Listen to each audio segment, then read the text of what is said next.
Hey everyone. Test. Mic test. How's everyone doing?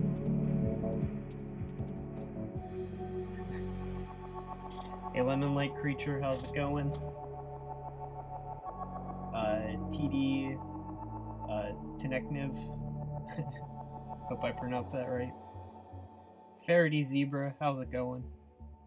Funny name. Yeah. Your favorite part? Oh, that's a lot of people's favorite part is when the Snorb did its Snorbin time. It's really hard to write scenes that are that original, so I'm glad you liked it. Hey, enjoy tomorrow. How's it going? Rabbiz fan, good to see you. Hey, Jamie Arthur. Yeah, man. I was worried. I was like, oh, I'll stream today, and then it was just being like, it was looking like it was one of the days where like I wasn't gonna get off work until later, but I did get off work, so it all worked out.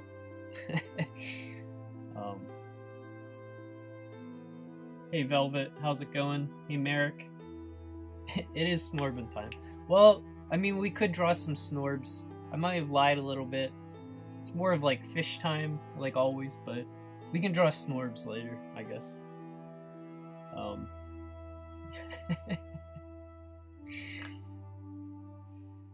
Yeah. What's a Snorb?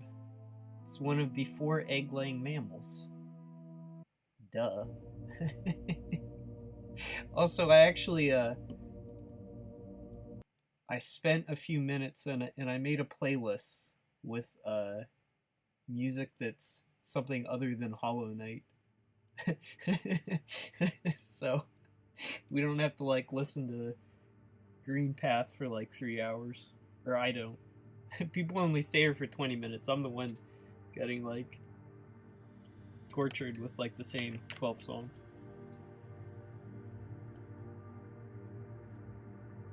Do Snorbs snore? Probably not. I don't know. They probably make like weird pig-like noises. I imagine something very pig-like. Although pigs might snore if they like. Actually, now that I think of it, pigs in like farming type situations probably have like everything that could go wrong with the poor animal.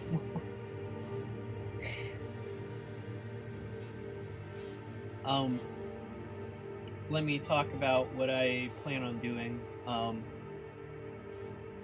OBS. No, I don't need notifications. Let me get the volume right. Turn it down a little bit for me. Make sure you all can hear. Would Snorbs make good pets? Well, if they're possibly, they seem like they could be domesticated. They're like, again, like I had something very like pig-like in my head. Hard-like too, so like maybe they'd be obedient. I did like, as I continue to draw them, like they get like furrier and furrier. So I think like the desirable pet species would be like the smaller Snorbs that are like furrier. Like maybe they're like mountainous and they've got like what do they call it? Chinchilla fur, you know? It's like, but unlike chinchillas, they would actually want to be pet. That's my dream animal. Searched up Snorb and all I got was snail orbs. Man, that's Google just doesn't know what it's doing these days. So I think there were actually some playthroughs on YouTube, which is how a lot of people watch South Scrimshaw, that skipped the Snorb. But it's in the very opening. The Snorb is an egg-laying mammal that is inexplicably popular among South Scrimshaw readers, so I don't debate it, I just draw Snorbs real quick. Hydra eel. I'll add that to the list. Yeah, so, actually, now that I pull up my list, I have a bunch of stuff on from last time. In South Scrimshaw, there are, coral reefs, and last time I just need, like, I just want it to be very populous, you know, like, dense with wildlife. So kind of like the mural, I feel like I get more variety of ideas, taking suggestions. This is stuff for the actual visual novel. The other thing I'm working on is I need like low light creepy crawler type animals, so I'll probably be drawing like some shrimp and stuff. The stuff for the coral reef, they're going to be smaller. These are like my template backgrounds, so you know they're pretty wide landscapes, and then that's like the kind of density of stuff I want to swim around.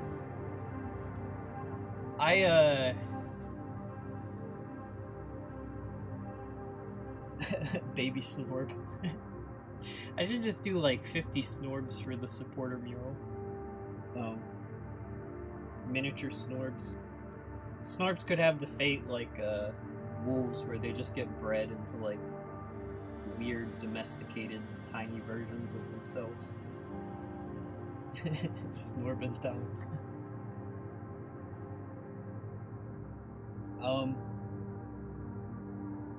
Have I heard of Art Fight? Yeah, actually, when I first started posting on Twitter a lot, one of the people I would talk to a lot was like a big Art Fight proponent, and like I saw her do a lot of it. I wish I had more time to participate in community events like that. The big one I always miss out on is Inktober, or just monthly. SciArt September was another fun one. It's just really hard for me to work in more drawing stuff. I don't know, it's like I just feel guilty where it's like, you know, I don't want to do stuff other than South Scrimshaw. Like, the 20th anniversary of Yumaniki actually was like a week or two ago, and I was like, I wish I could draw more stuff for it. I just reposted the same old fan art picture. Abyssal creatures. They're not necessary. So these animals are more just like low light cave dwellers. We can like copy abyss type animals because they're the coolest. I want the aesthetic of abyss type animals, but like just technically like they're not, you know, these are just animals that live in caves, not necessarily the abyss. Not like high pressure. Yeah, wombats. They are very marsupial. But don't feel guilty, dude. Sometimes you're busy. Yeah, you know, it's not so much guilt. It's just if I could like clone myself several times, I would definitely do that. There's more stuff I want to do than I have time to do. But participating in community stuff is also just a smart thing for artists to do online, because it's like then you have to like participate in communities to be part of them, you know. And I just am on like my own little island. Yeah, Twilight Zone, exactly. But yeah, man, just too much not Scrimshaw work recently, trying to pay bills, but I might, I don't know, but depending on like how productive these drawing sessions are, I might be streaming more, but yeah, let's just pick something random to start. So this is kind of, I'd like my line consistency, my line to remain consistent, but other than that, I will say that there's stuff that I'm doing that, you know, I share very little art these days on social media because I don't have much to share, but the Twilight Dwellers, those are like the only backgrounds I'm doing in watercolor, and I have something very neat cooking that I'll share one day eventually.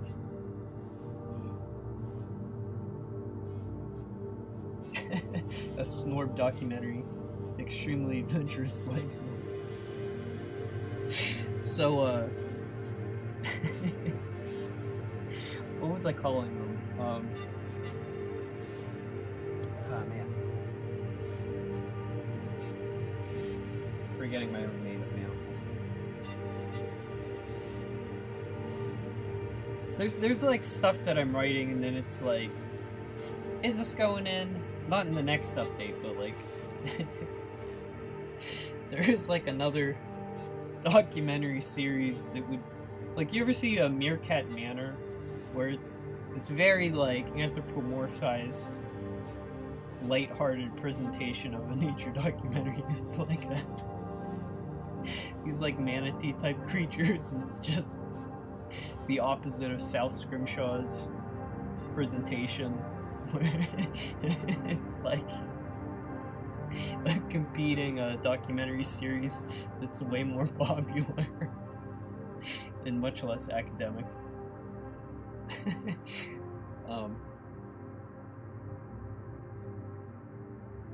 I can't remember what I was calling the guy. I don't know. Anyway, let's draw something. I even have photo reference left over. What do I have in the photo reference? You bunch of clownfish. Triggerfish. We already did something like that guy. We already did a turtle. So we already did a tiny octopus.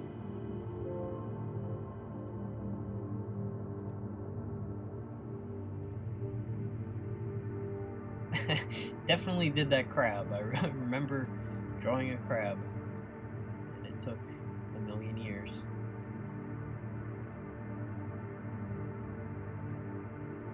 I'm gonna get started drawing in a second. This is just getting my bearings on what I have to do. Now well, I haven't drawn anything for it yet. This is well in the draft phase.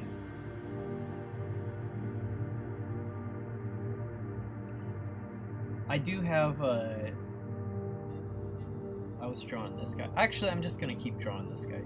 Yeah, I do want these transparent guys. This is an interesting, like, for the medium I've chosen. I was talking about it earlier when I was drawing some jellyfish. Transparent animals, it's like, where do I want to put the line? I might just do like a real faint pen line and then like paint this stuff in. It's kind of the way that I handle the animals is they're all line work, and then it's the background that's painted. But we might solve that later. But I want stuff like this. It's like this guy, not deep sea, but I'm gonna give him kind of like a shrimp head. I admire these ridges, so we're gonna draw some of that.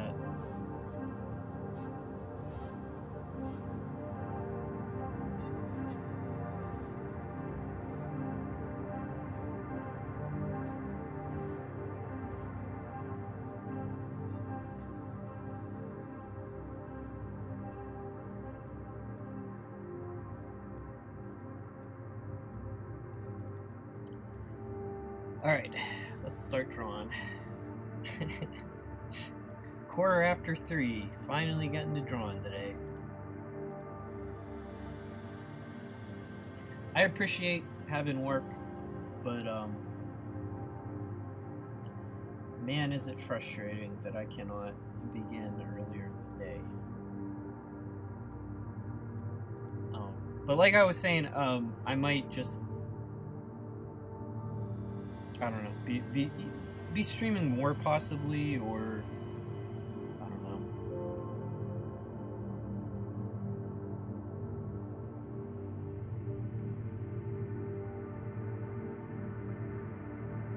Actually, you know what? I do want to do something smaller. I don't want to do like a whole. Alright, I'm gonna stick to the initial thing. Sorry, I'm like.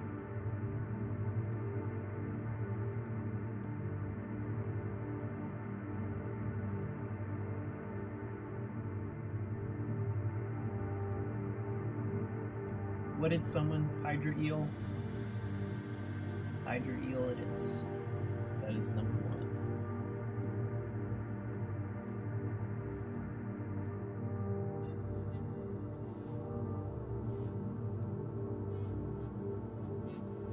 Triggerfish have good faces. They're like,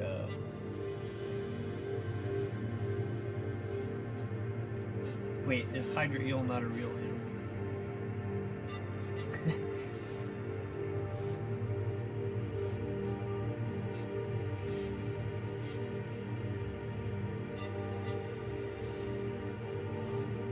We're doing a bunch of garden meals.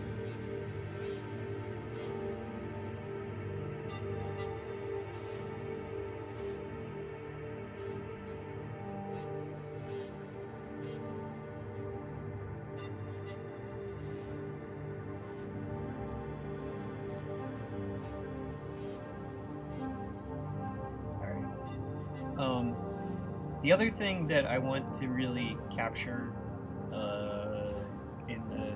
Because I have so much to do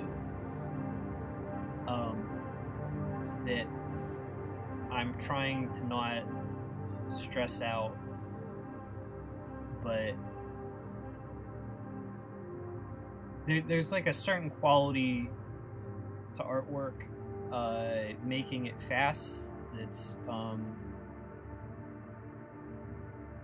not as in rushed, but as in like you sort of like embrace a more, not even like a sketchy look.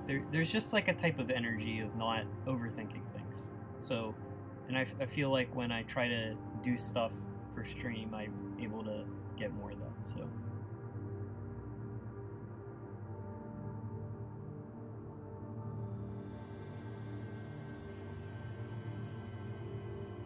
These garden meals are gonna be long. That's what I want.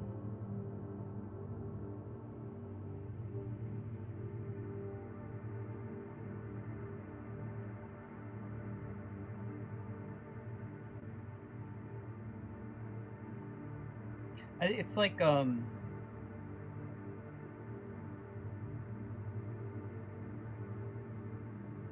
having to do anything with like speed, I think, is like you like sort of like which gear your brain is running in, instead of being in the like calculated thinking mode. You're like running on like intuition, you know, and the work comes out looking different. It's my personal belief.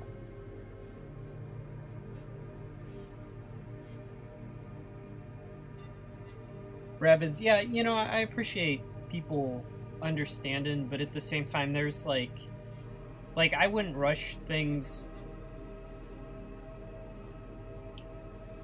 So,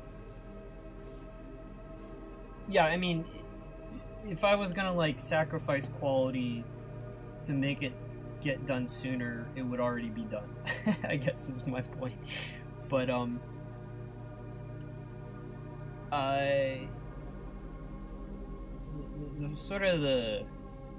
for me to like survive and have this be a viable project, like I can't spend forever too. You know, it's like there is a very real incentive to not keep people hanging forever, or else, you know, people don't care about things they can't read.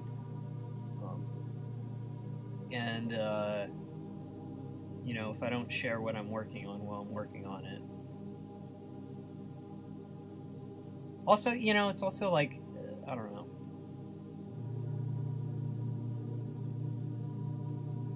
gotta get it done. I like these guys' faces. I remember the last time I drew these guys, I was like, garden eels have such nice faces. Ugh.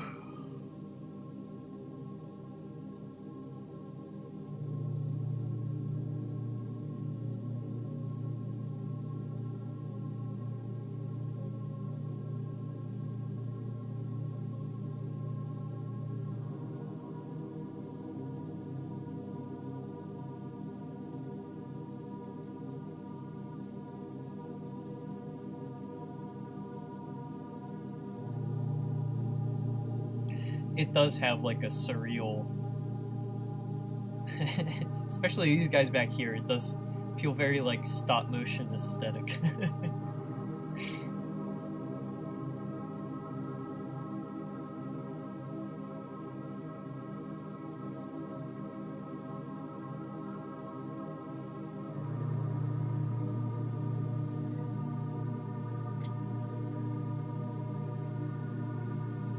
I appreciate it, Velvet. Yeah, so, one thing that I am doing is it's like, it's not like lowering the standard of quality, but like, I'm being like more selective of which frames get the 100% full drawing, painting, detail. So they're going to be like in between, you know, it's like some of the backgrounds, most of the very complicated backgrounds I've already painted, but the, you know, interstitial backgrounds, some of them will be like left broad strokes, not like, not everything has, like, part one, you know, I would spend like 2 weeks painting a rock and fine detail and no one giving a shit, you know, and like I could, so, but the issue is, I think right now is that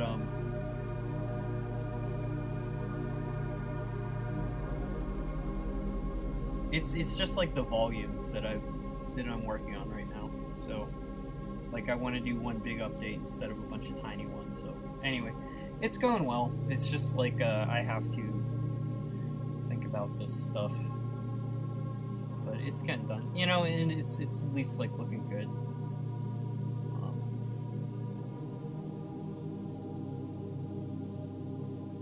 I so badly want to be able to get it done by October when I am at the Pittsburgh Gaming Expo. That would be fantastic to have something for people to watch.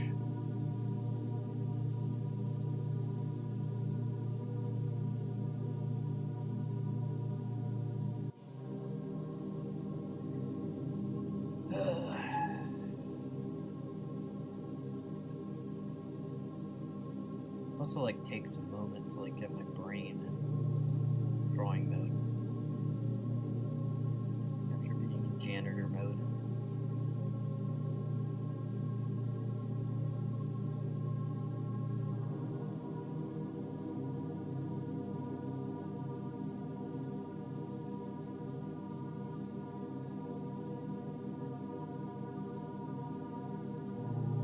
When you draw characters or other things, you can't slow down even if you try. Sometimes if you get a bit too excited to do something. Yeah, honestly, part of making art is knowing how you do things. It's like a process that is in part intuition, you know. You know, even it's like how fast you work is just one of the big bundle of like how large do you like the work. Your medium, your subject matter, I don't know. It's like a dowsing rod, like searching for water, you know, it's like you just tap it around until like you start finding out what works for you.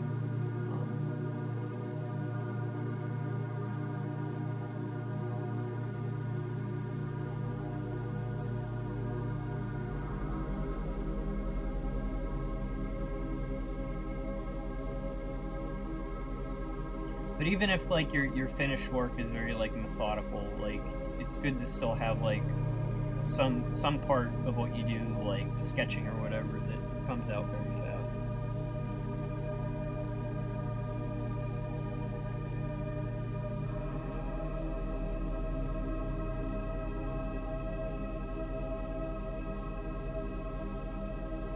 Also tend to get lost in fine-tuning details. Blessing and a curse. Yeah, definitely a double-edged sword. Because I don't know, there's like a popular strain of advice whereas, you know, to like do away with perfectionist thinking entirely, but you know, that's not entirely the truth either. It's just sort of knowing where to focus that attention. I mean, being deliberate. And honestly, it's like working on like a big collaboration, like that's one of the main benefits. And also of having direction, you know, if you're not at the top of the totem pole and someone's making that choice for you, you know, you can't be precious about details because you're not the one making choices.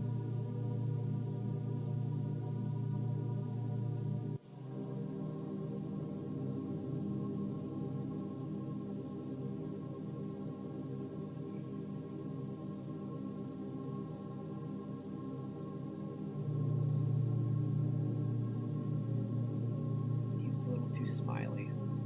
I like more like blank expressions for these guys.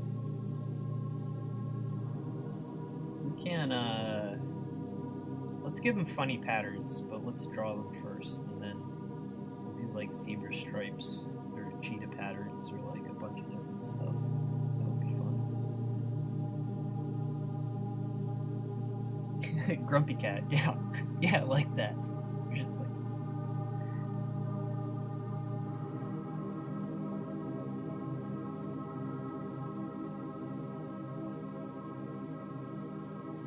miss the opportunity to draw this expression.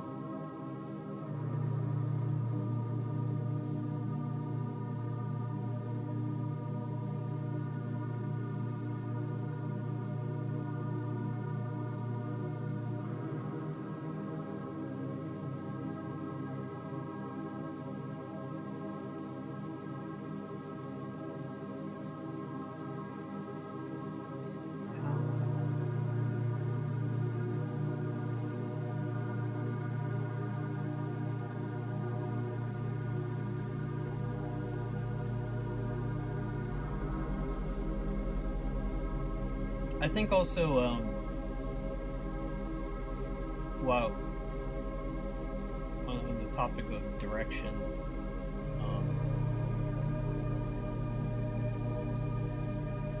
I think working on films like definitely like influenced my thinking on like how working at speed affects your work. I don't know, if you work any like creative job that has like crazy deadlines.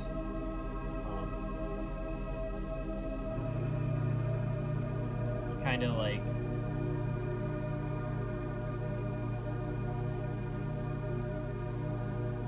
get accustomed to like an environment of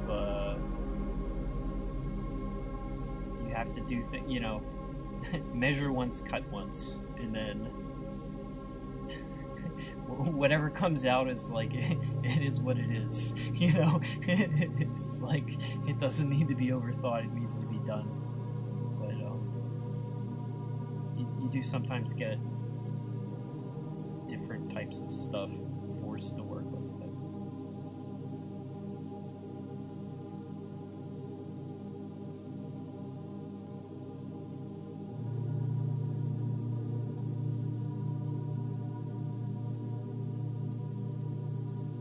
I don't know why I was like drawing that nostril. He was looking a little too mammalian.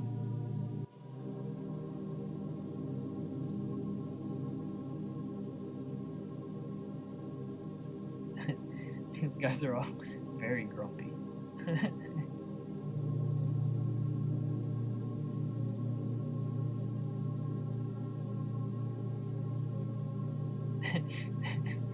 We should have them like piling little pebbles in between each other.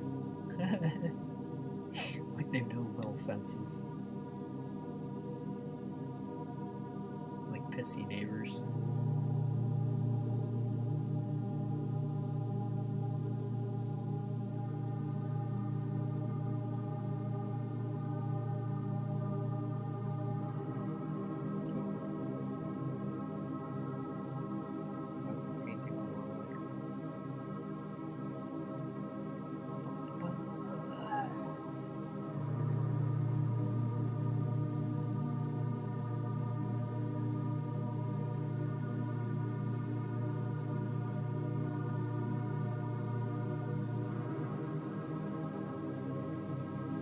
I tend to only draw sea creatures.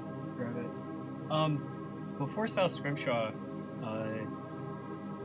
yeah, I never really focused on sea creatures, I guess. This was the project that sort of locked me into aquatic environments.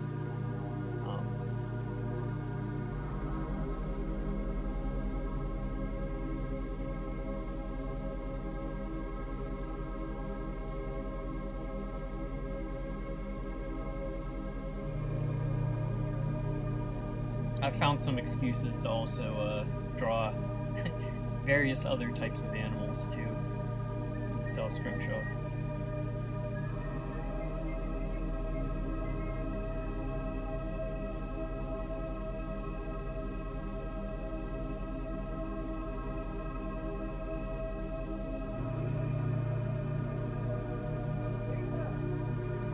Hang on 1 second.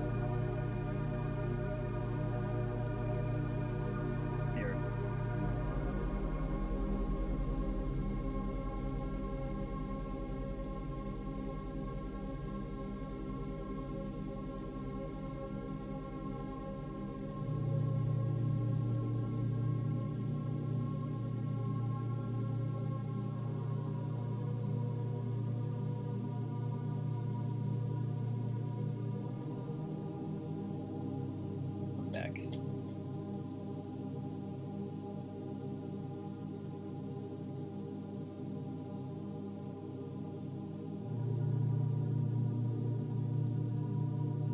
Being in a creative profession is still a craft. Process is important. I agree. It's like the process just gets you know,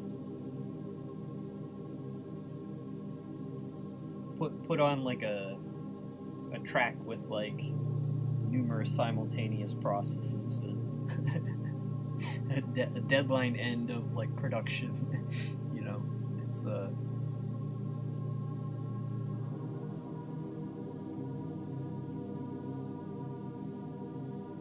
I have a ton of respect for people who you know, do production design and stuff.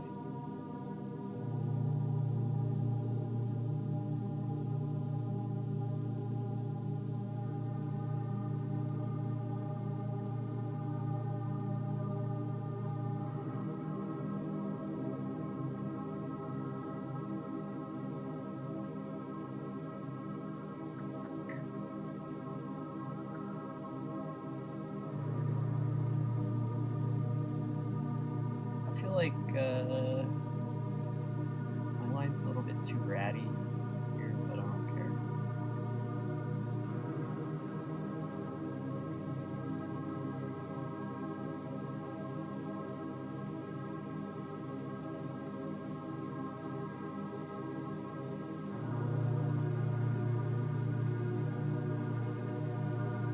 The guy who made my brushes, Kyle Webster, I guess I was like on his mailing list from when I bought his brushes a billion years ago. He just quit his job at Adobe. I think over like their AI stuff, but he didn't seem like he was burning any bridges. But he's working over at is it Kitra? But I was like, well, if he makes this mega pack start working over there, I could be free of the Adobe ecosystem until the next time I get paid to do After Effects. So, grumpy noodles. The stickers are amazing. Ah, thank you. They turned out good. I'm happy with how they.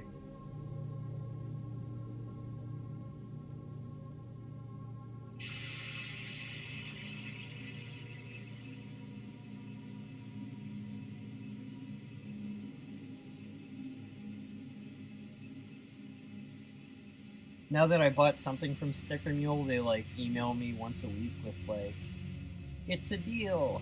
Get 50 magnets for $20, and I'm like, magnets.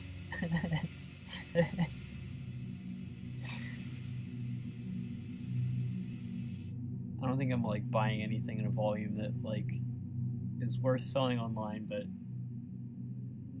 it might be like for special convention giveaway stuff.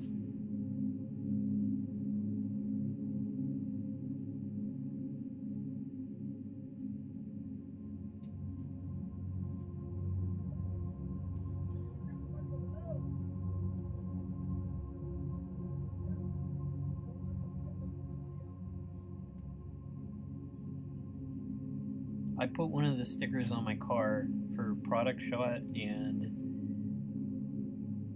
it still sticking there.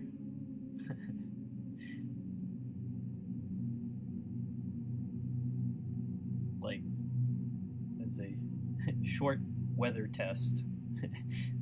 It's good enough.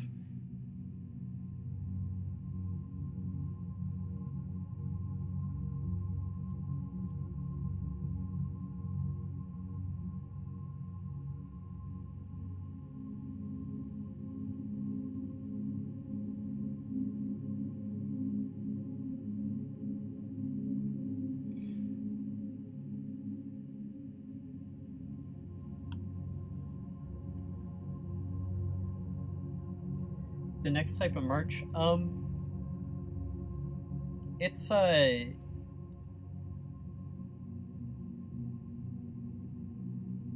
ordered a couple small things. I don't know if I'm gonna sell them online yet, or just hold on to them until October.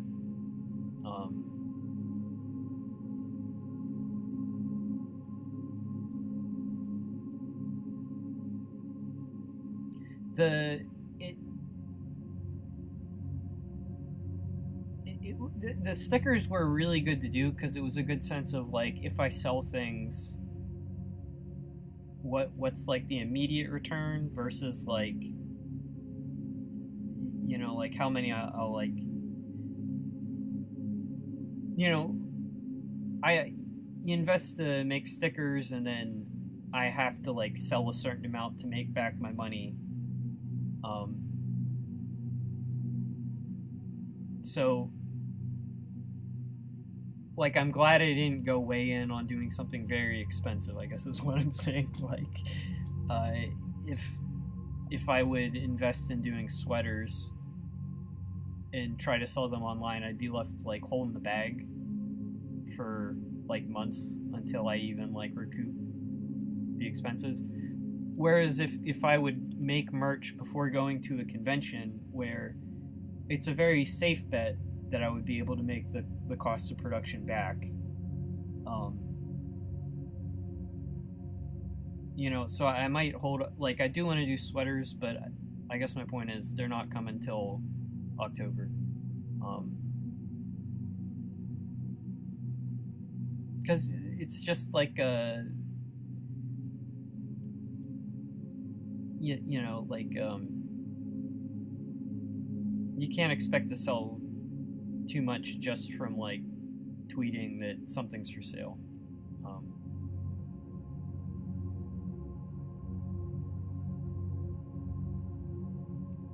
But still, I'm still glad I did it, and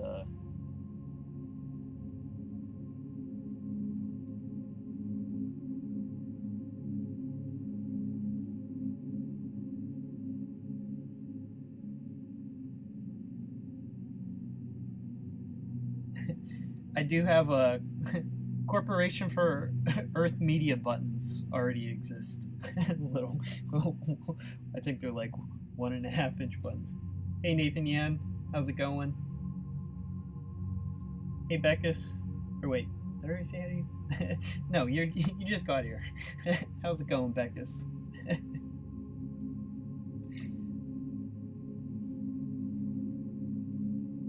I'm right now we're doing garden eels. There'll be a bunch of these little dudes looking around, but I am trying to populate a coral reef like last time. I've spent the entire stream complaining about how much work I have to do. But yeah, I don't know. We'll see. After I get through these garden eels, I'm hoping to be, just like the way I could like punch out a bunch of animals for the mural.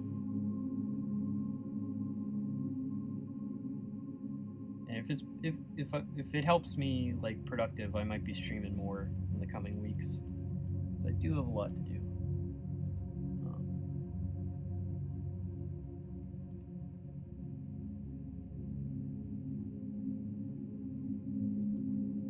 Hey Pingus. It did say that, and then I didn't get off work late, so I was like, I'm gonna start at 3 instead.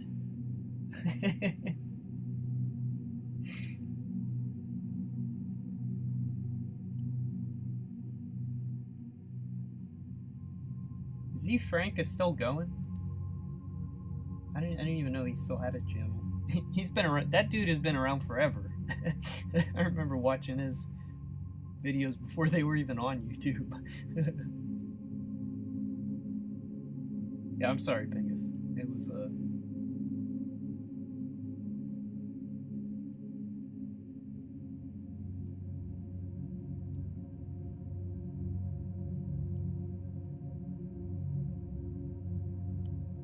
Hey Beckus. Yeah.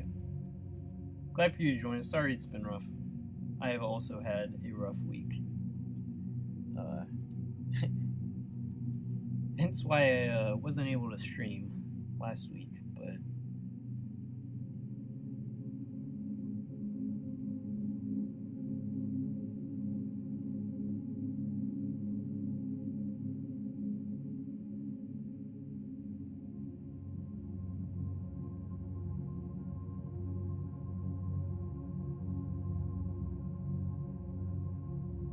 particularly soothing music playing today.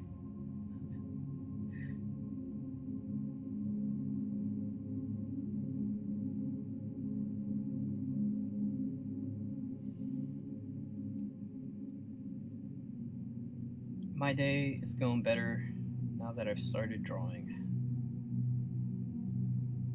I had to be a janitor for the first half of the day, but like I can't start until people check out of their rooms. And when they don't do that, I don't get off work early.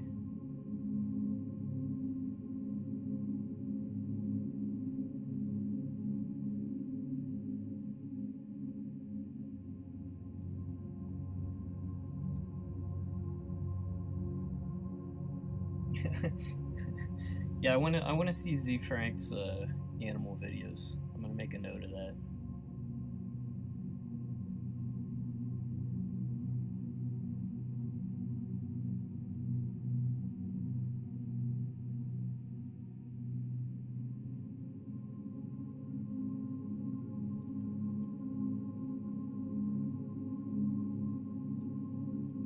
Some really detailed anatomy going on here.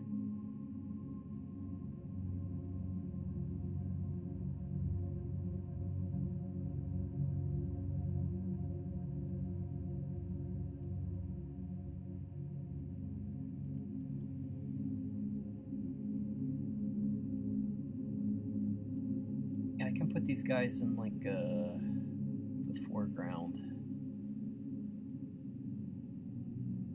Have like the focus of the scene be the background.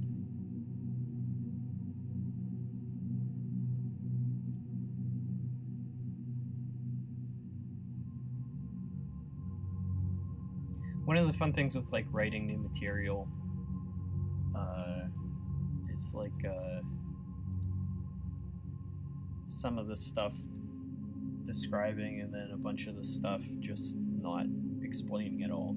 And just like having it hang around in the picture. I want more of that.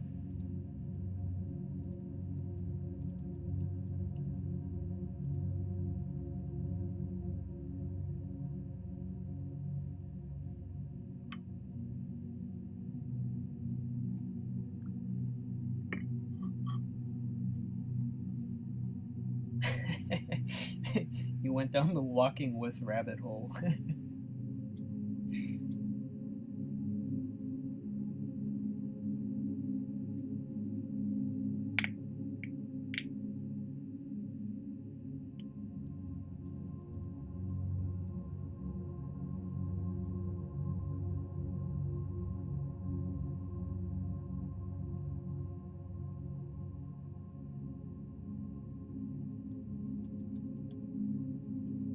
I've been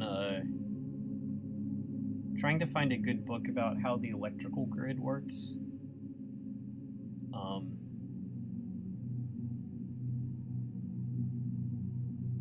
It's like a different field of science that is outside of what I normally read, and also just nothing about electricity like feels intuitive the way like evolutionary biology. I mean, it's like in part because like we're animals, just like the rules of it. I don't know. There's just a lot of common sense until you get like way down into like the chemistry of genetics or something, where then you're in like really dense stuff to like try to hold on to in your brain. But electricity just from the start has that sense of impenetrable. I'm having trouble following this.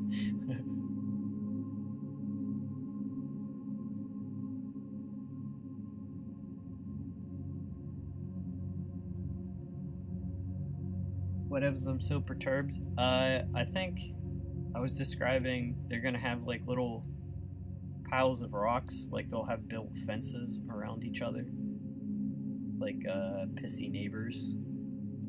So I think they're just little bastards to each other, but they can't live separately. Is my current theory. I'll have to observe them further.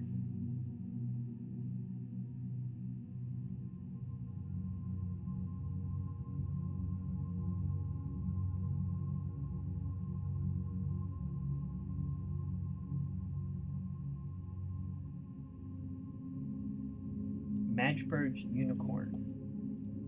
Possibly the worst dinosaur reconstruction of all time. Hang on.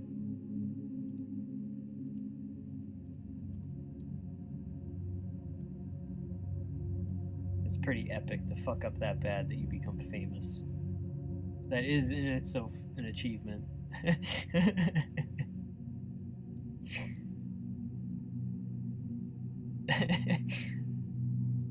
Oh no. What the fuck? Oh, he's becoming a self-Scrimshaw.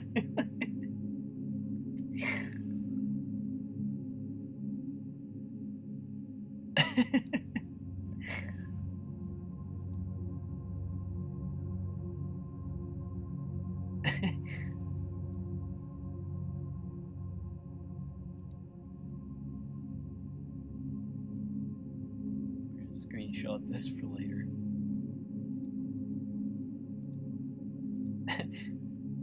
What bone even is that? Like, that is pretty fantastic. I like how many reconstructions have it as a furry beast.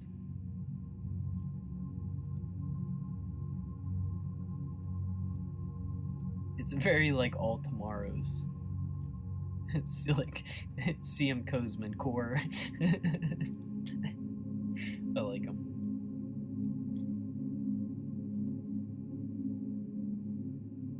David McCulkey's book on how things work. I'll actually check that out. Appreciate the suggestion.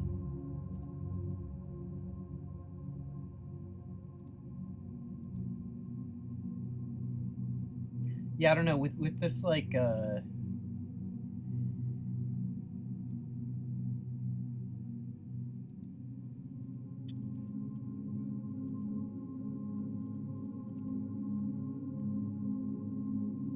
actually, I love these books. Yeah, these are fantastic.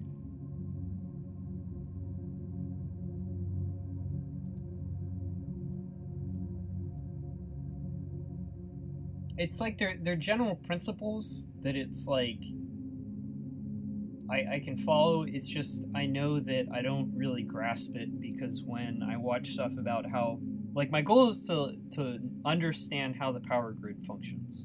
You know, it's like this big machine, and I want to actually get it, and it's still like,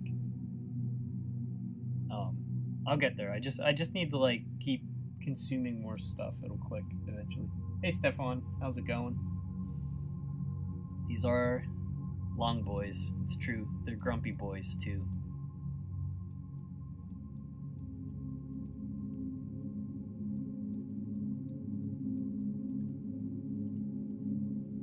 This guy's a little too happy. We gotta make him grumpy.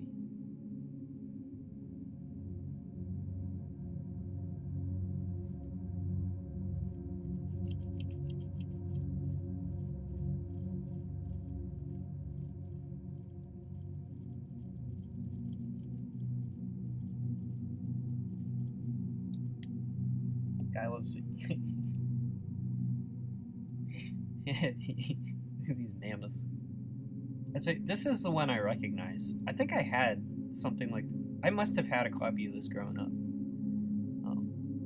Clearly I read my animal books way more.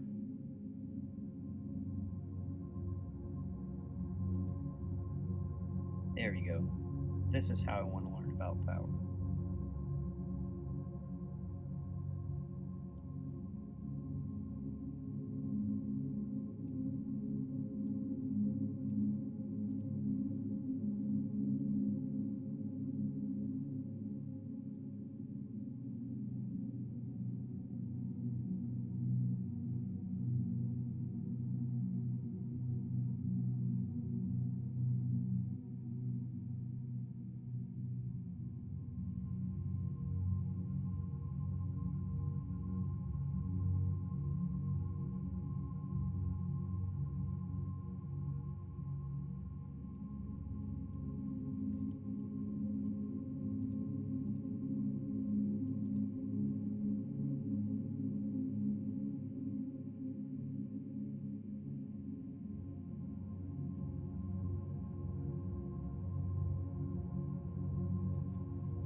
Hey Faye, how's it going? Does Pingus Jew own a game store? I don't know, Pingus Jew, do you? She does. Or it's she's more of a convention goer, collectible seller, I think would be a...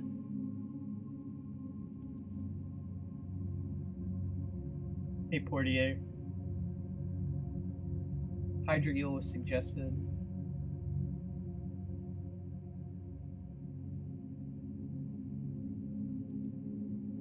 I was trying to figure out if the Hydra eel was a real animal or you just want a multi-headed eel. We can do some type of Hydra.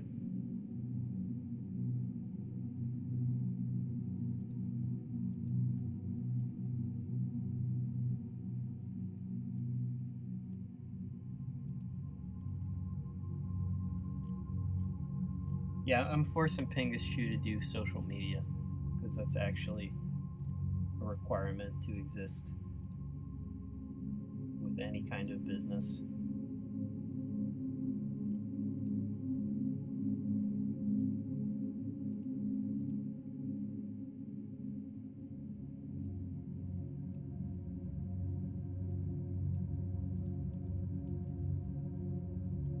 should put fins on these guys' backs. One thing I'm not going to do today is spend the entire time drawing a single crab or eel or something. Again.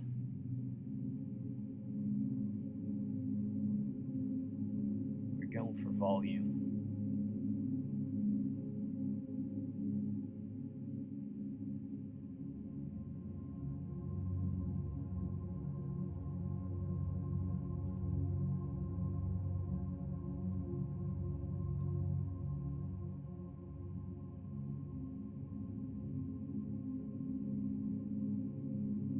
Okay, I'll come up with a cool Hydra looking thing. I need to do like creepy deep sea animals. So your Hydra might be more like slug-like, or like it'll be less fishy and more like invertebrate-y, I think, is what I'm feeling.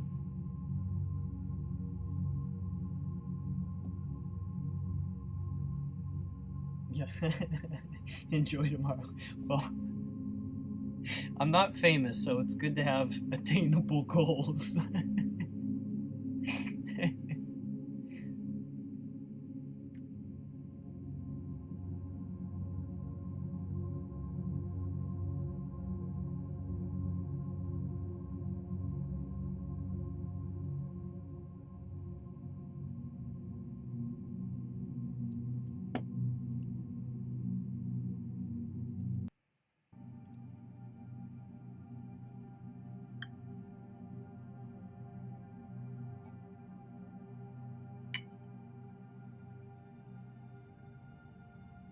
Hey, I think you do the Twitter stuff correctly.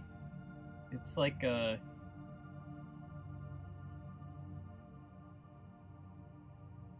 sort of that level of like having fun engagement.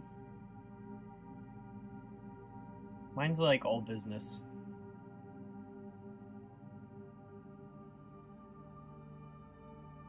Like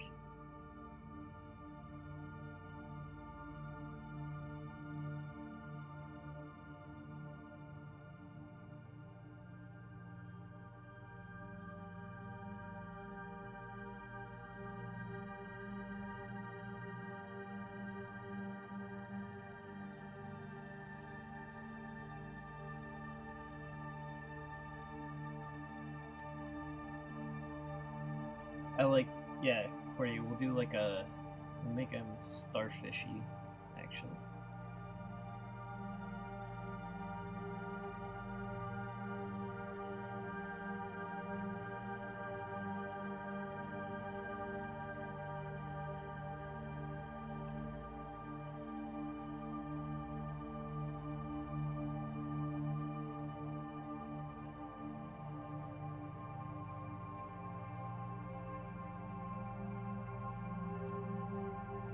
I feel like when you're like an artist on Twitter, people click follow for like the singular reason of seeing artwork. And my takes on video games or whatever else I would think to tweet would just be like the type of noise to signal that would get me unfollowed, you know.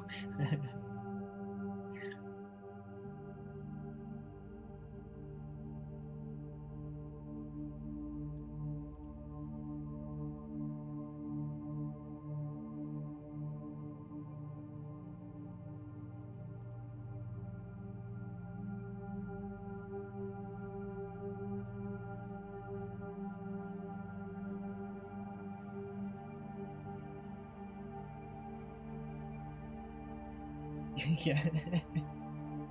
Pingus shoes.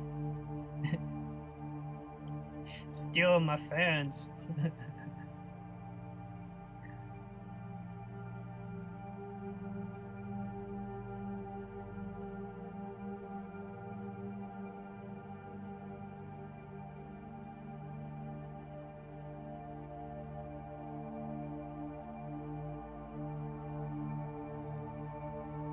It's actually I was at one previous convention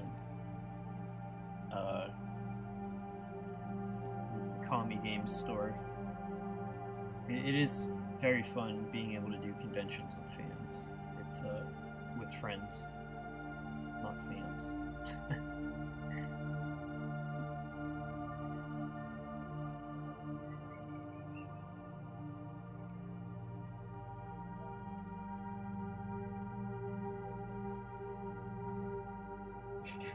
Wow. What a sad thing to fight over.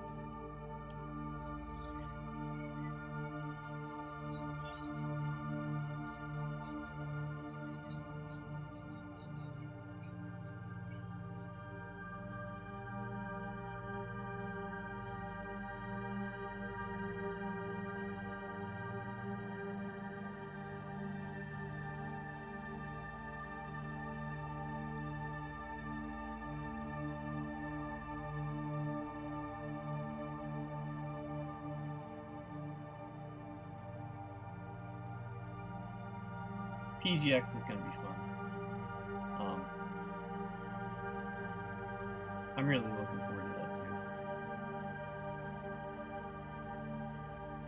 too. You've all seen my giant whale, I assume, but if you haven't seen my giant whale, there's video of it on my YouTube page, but I have a life-size brilliant whale that will reappear again.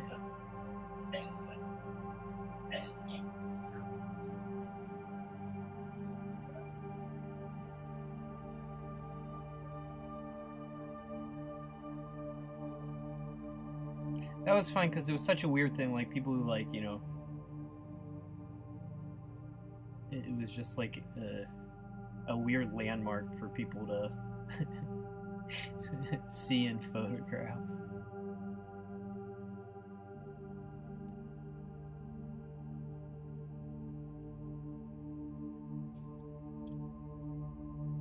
Hey, Top Tomato.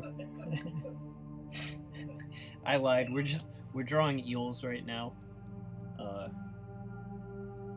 I guess I could draw Snorb later. The music is from the remake of Yume Nikki, the really bad 3D one. But it has a nice ambient soundtrack that I kind of like. You've been betrayed. I've tricked you. No, we can draw some sort. Let me finish these. I do want to finish these eels.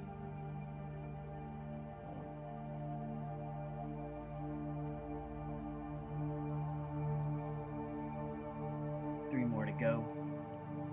I wanted to give them fun patterns too.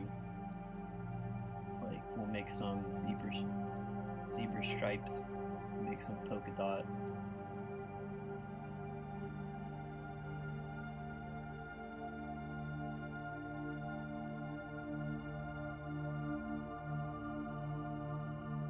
Grumpy noodles.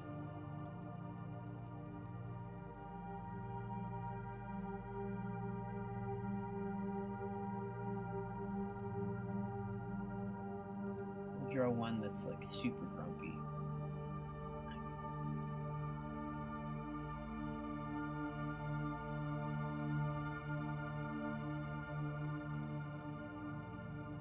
This guy is the grumpiest.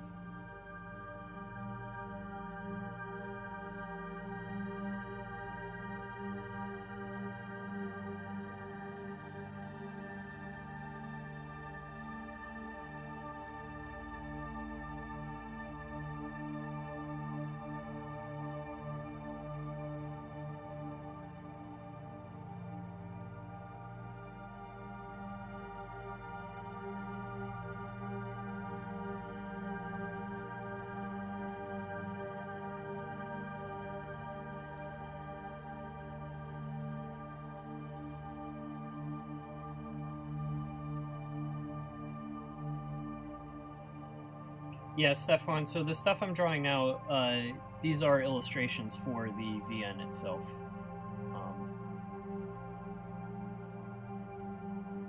And I have such a great volume of animals to draw for the visual novel that I might be doing more of it on stream.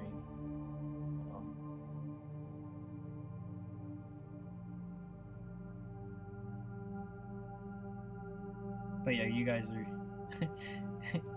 you have the unfiltered making of.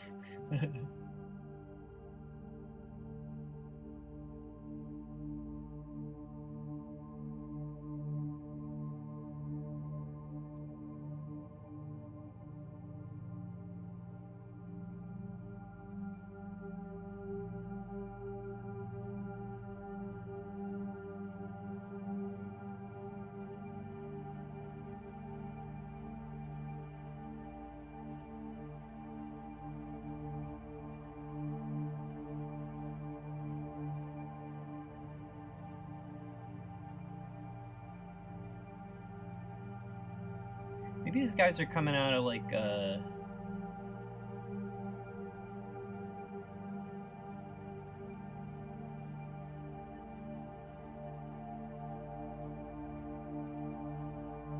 like that on top of a whale. Because I'm liking these guys a lot, and it almost seems like a waste to just have them as background cutaway. That might explain why they're aggravated, as they didn't necessarily sign up for whale life, but that is just how things worked out for them.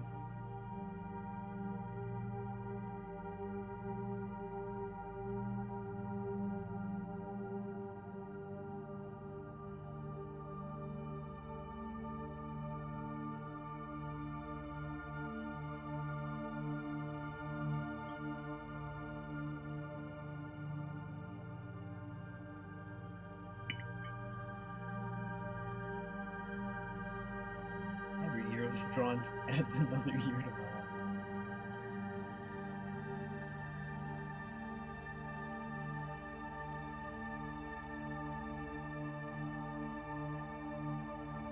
Underwater ramjets.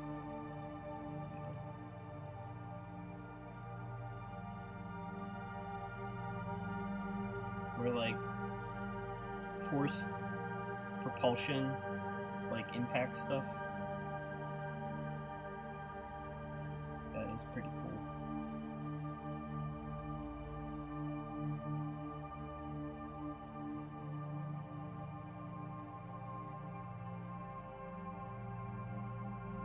Wait, it's a propulsion.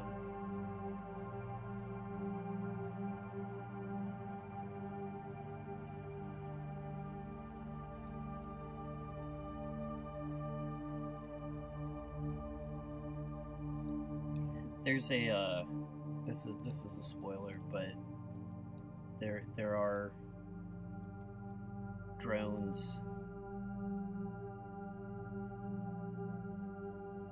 There's one shown. It has a impeller in the back.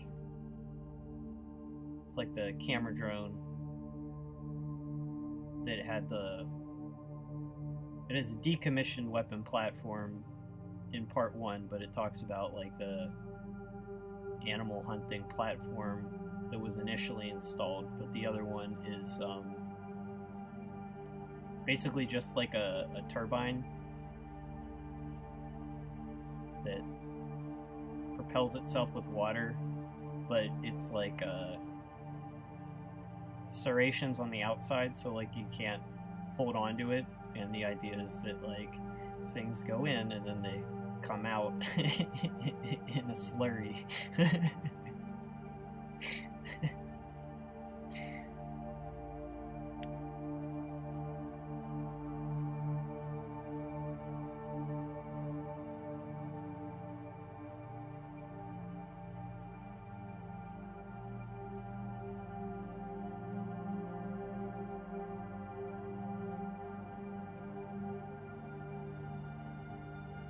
Let me finish drawing these eels.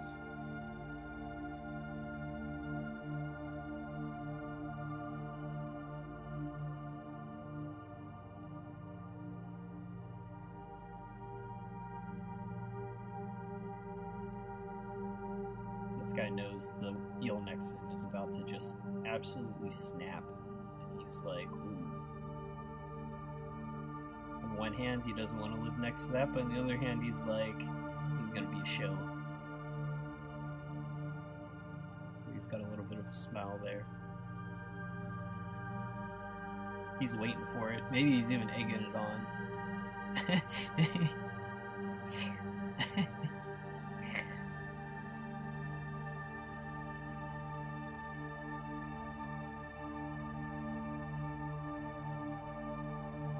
The only thing that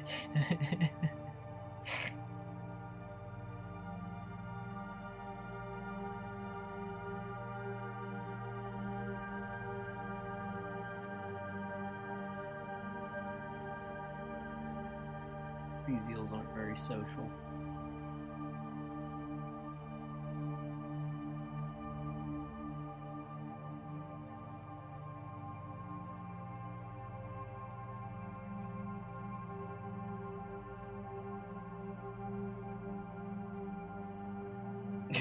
Brillo with human arms and hands.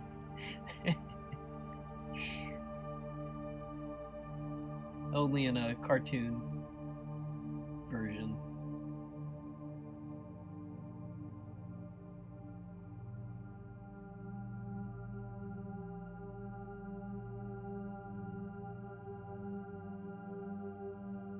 You don't like that visual. Sounds like nightmare fuel.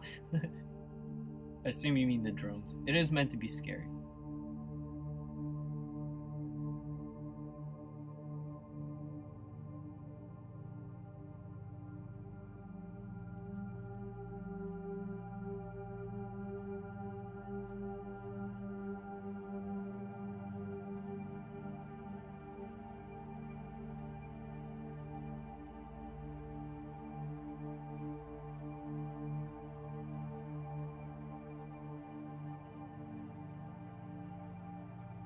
No, the one.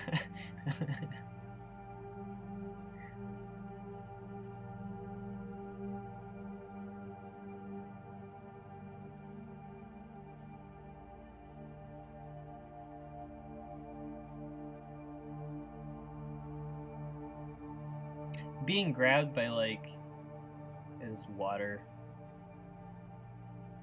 like being grabbed by like a giant hand.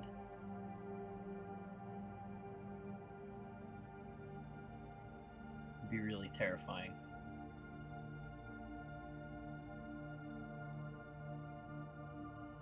It's like your boat.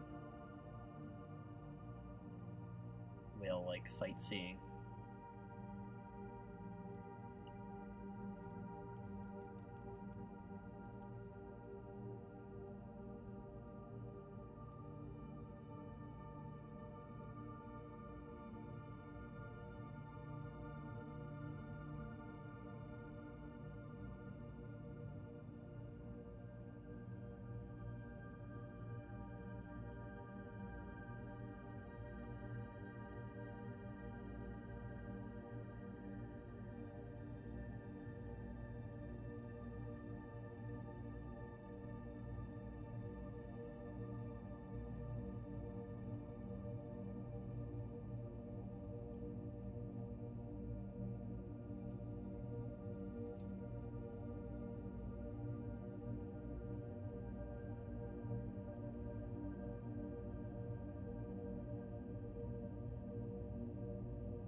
You know, I think these guys might be funnier if I don't add...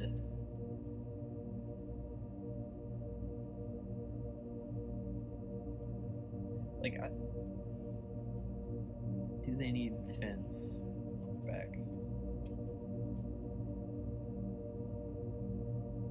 I think they're funnier if they're just noodles.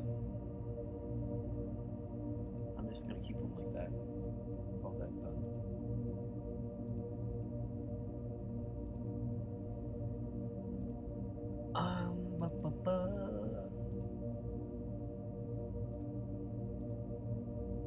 Let me pull up.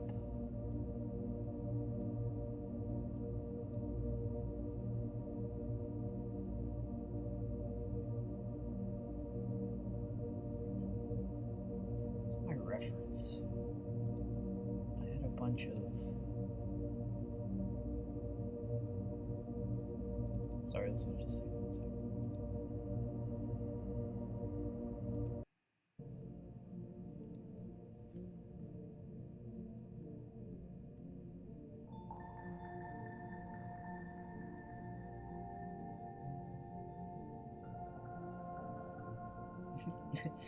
The whale hands, I mean, that's basically Ava.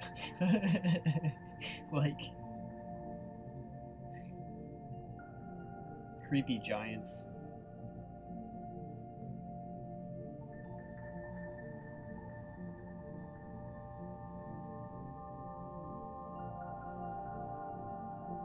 Analog horror, Alta Paradisus by Elite.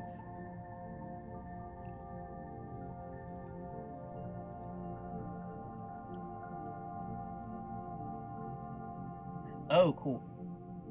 I like this. It's a YouTube channel. That's actually a good... Because I've had to fake stuff like this. This is well done.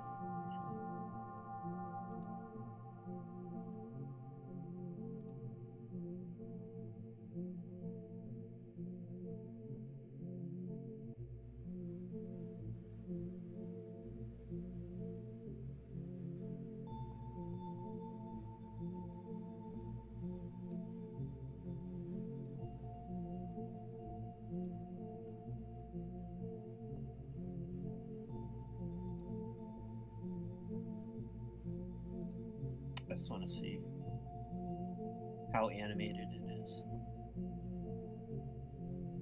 It's like for stuff like this, I enjoy watching it just as entertainment, but from like a creator standpoint, I like to see how much stuff like this is constructed, like how many images.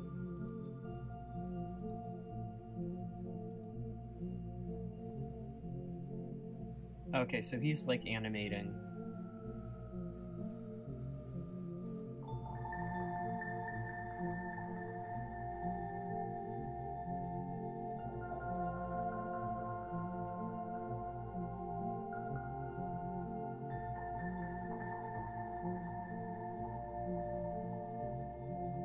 I like this.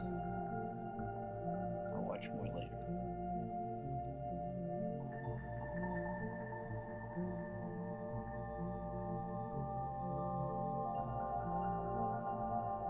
A Brillo whale that has a bunch of rotting organisms attached to it.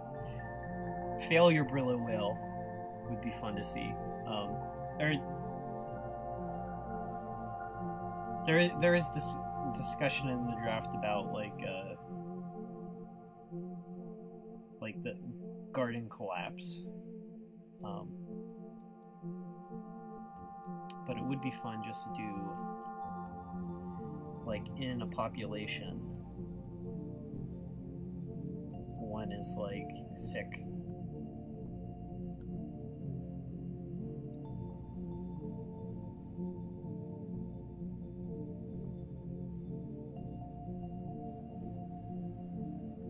Build and reanimate nests with dead animals. I like that. Yeah, it's now a reaction channel. Yeah, Beckus, this is one of the more recognizable Yuminiki. This is from the really bad 3D game that they did. Not they, as in the original creators and whoever licensed to give them a paycheck.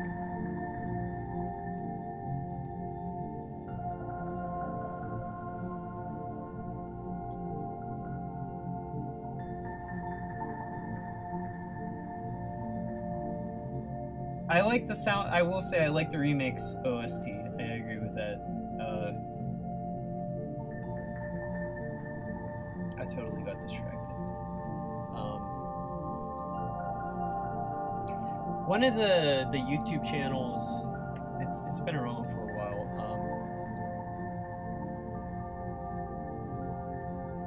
It's like this horror channel that does like fake public access stuff, and one's about like, don't look at the moon right now, it's an emergency. Like, one's like, the world's ended, the government's collapsed.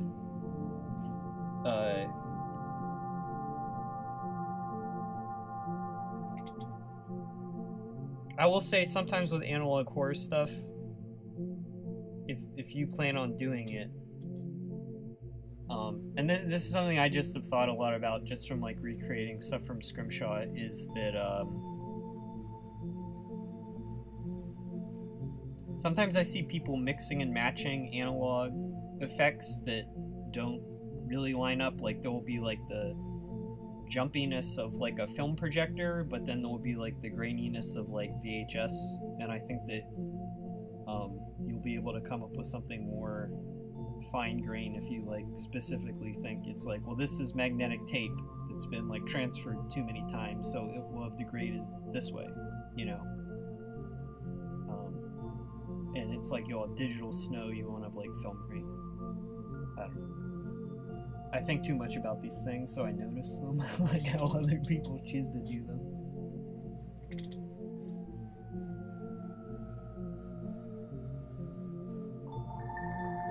I'll also say some of the concept art of the remake, I would say reimagining. I wouldn't even call it a remake, even that feels like somehow insulting the original. Oh man, I should have found my reference stuff before starting stream.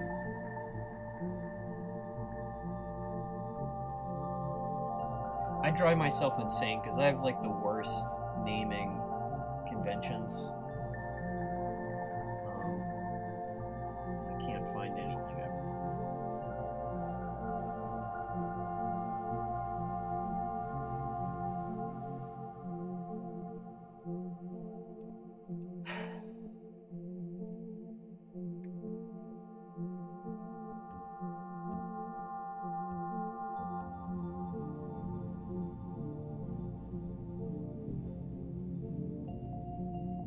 Oh, I want to do a starfish. Let's pull that up.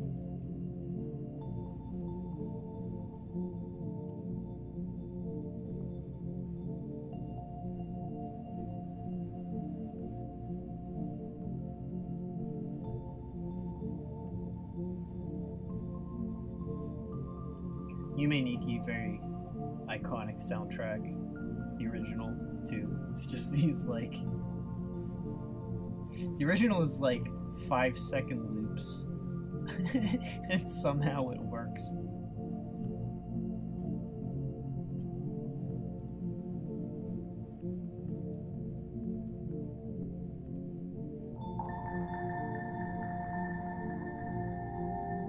Alright, we're drawing something boring, just so I can get something underway.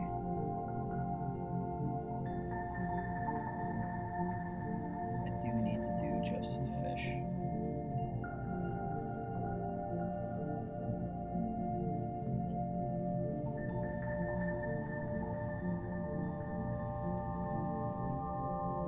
I'll keep these guys here so you can see also. I have a second monitor where I can put stuff like photo reference and actually continue to see what I'm doing over here.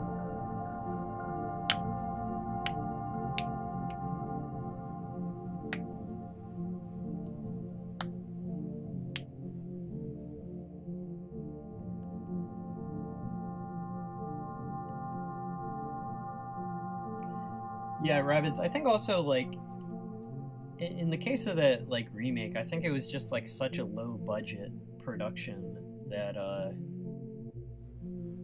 don't know if there was any hope of them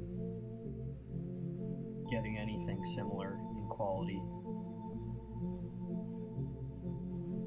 I mean, it seemed like a Unity asset flip. It was that bad.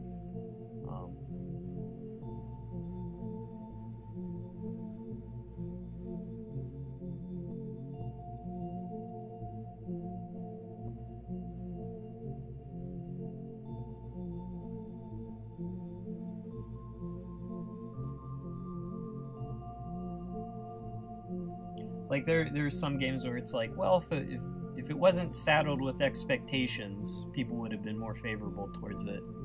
And sometimes it's just like, if it didn't have the franchise name, literally no one would have noticed it at all. Like,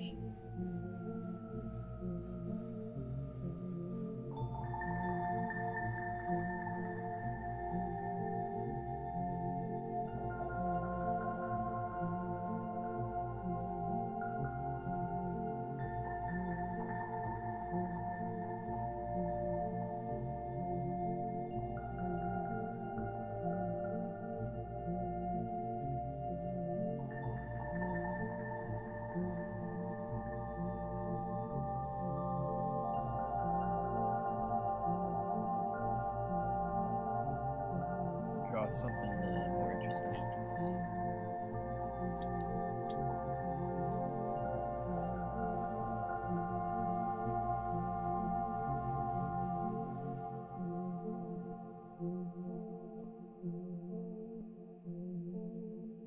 You know what? There was a. I'm gonna waste 10 minutes trying to find this.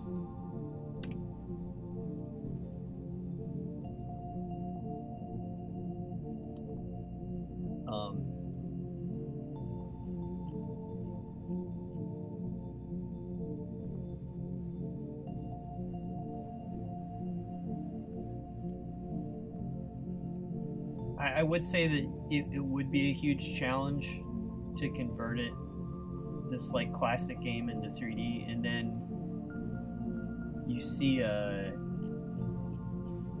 fan projects that are they're done by one person, and it's like, oh, that's completely perfect. You know, it's just not that it was like. I'm not saying it'd be easy to do, it's just that like when someone does the thing that was hard to do, you know, kind of disproves that it was impossible.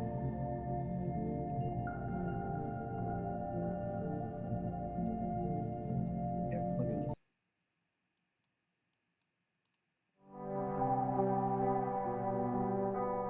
Like, it's going for like the PlayStation era. But what it has is that like weird sparseness of the original. That's maybe a little too. But this is like, you know, even just like having like the soundscape be correct. Like had the remake looked like this, people would have been way more accepting of it. And this is like kind of perfect too. I don't know. But part of like art is like knowing what detail to include, and it's like this is sparse in a correct way.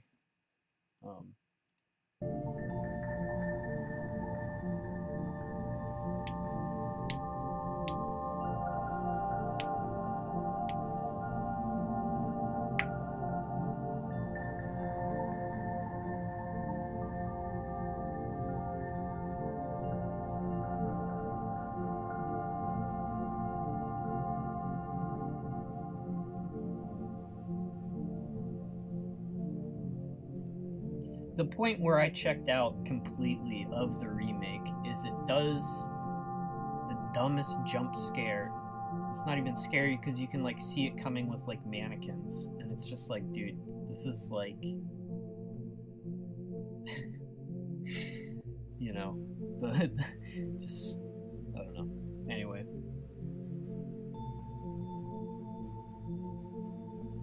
I'm generating bad karma, saying negative stuff about game devs. It's gonna come back on me somehow.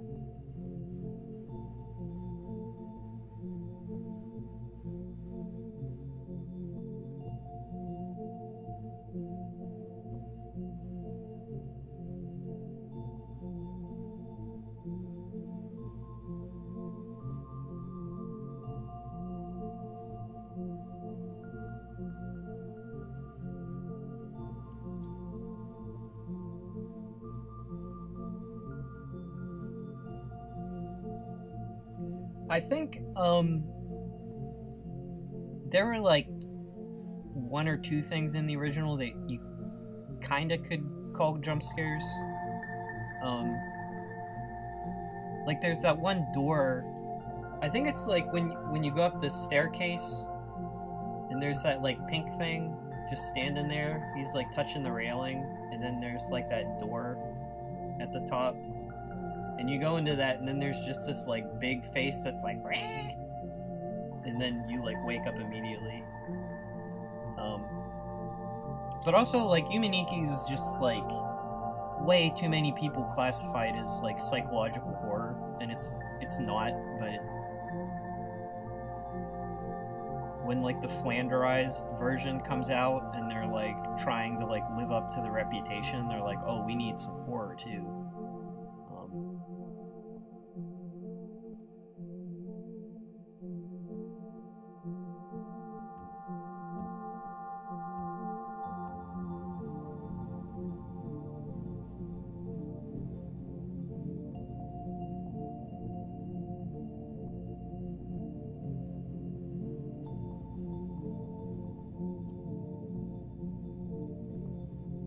I think that there was an eeriness in the original, and that's part of why people liked it, but it was never like anything like creepy always had like levity to it. Like nothing was like one note or anything, and everything that was like happy was also like kind of melancholy. It really perfectly the tone is like why people remember it, and it's like it's so pitch perfect.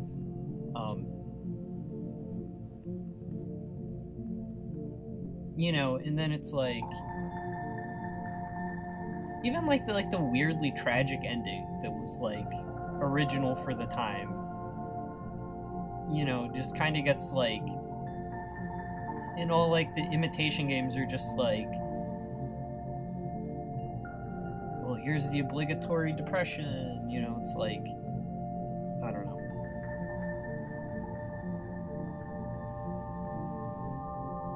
You can just tell like what people latched onto when trying to like copy it. I don't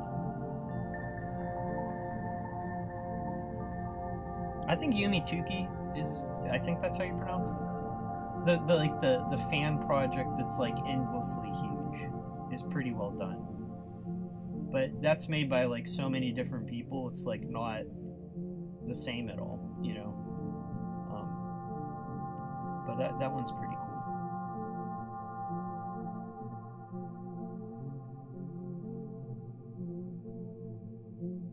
Definitely, I was retweeting a bunch of it just because of the anniversary.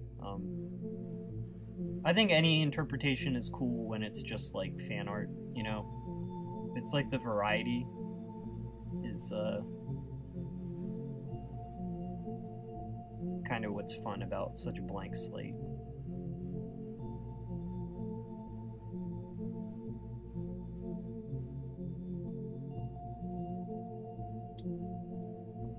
Yumituki also just as like a you gotta respect any like fan project that's just that fast. Like it's hard to getting anything done is like herding cats on like in the best circumstance, and then like internet strangers have made this like odyssey of an RPG Maker game. It's pretty cool.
Yeah, jump scares are also kind of just like,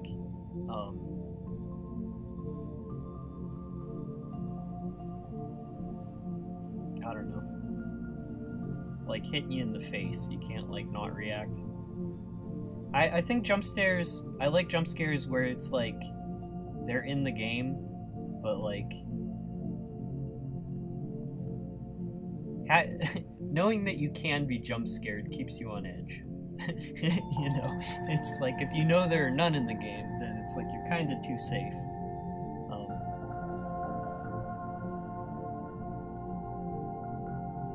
It's like they keep like the stress factor in there.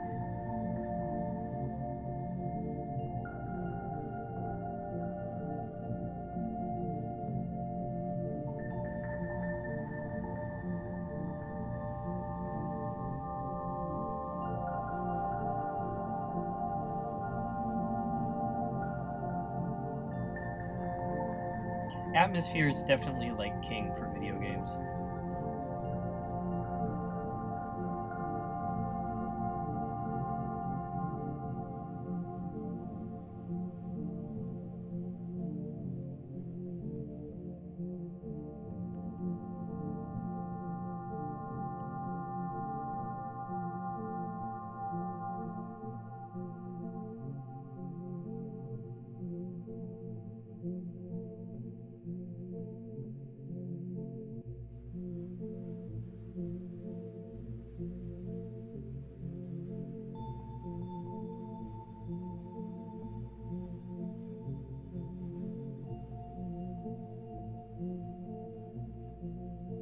I think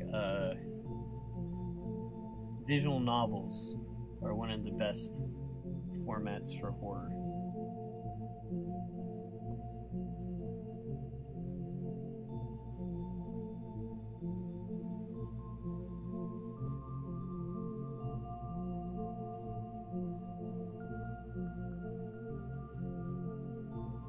It's like long form fiction.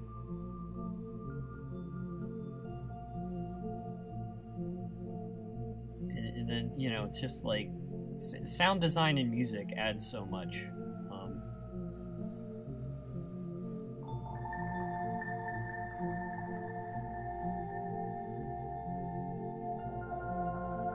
VNs also like don't have to be concerned with like, you know, like an action game ultimately like has to decide like where and when you defeat the enemy, whereas it's just like a story can just be like focused entirely on its devotion to scaring you.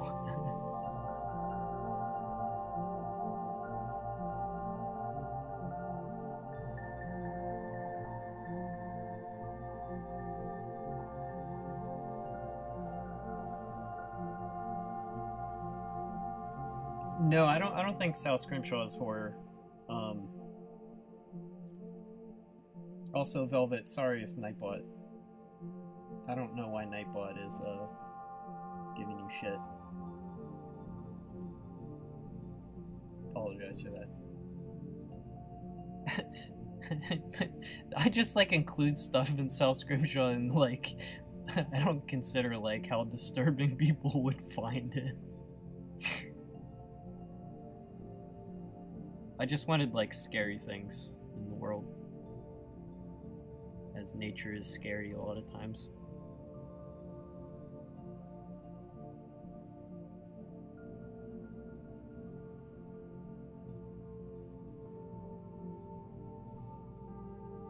Reading in this economy. No, Faye, you're a Fate fan. They're translating all those visual novels, man. It's coming. Like,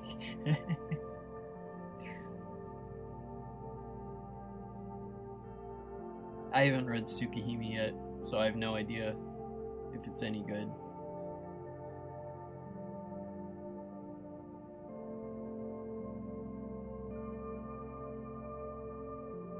It is a lot of reading. Fate brain rot.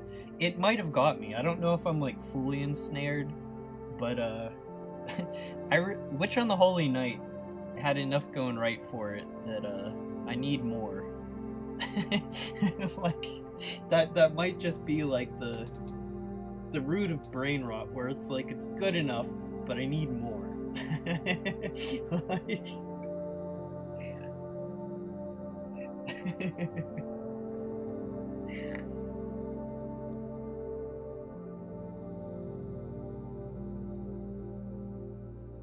I really like visual novels in general, which is probably obvious, but for anyone who doesn't know what we're talking about, there is a franchise, the Nasuverse or Fate. I guess it's like biggest claim to fame is Fate Stay Night, or like the gacha game. But I just read this one, Witch on the Holy Night, which is like extremely anime, but it's like the best produced visual novel I've ever read. Like the quality of cinematic is an overused descriptor, but it is very cinematic. It's like it is extremely well directed.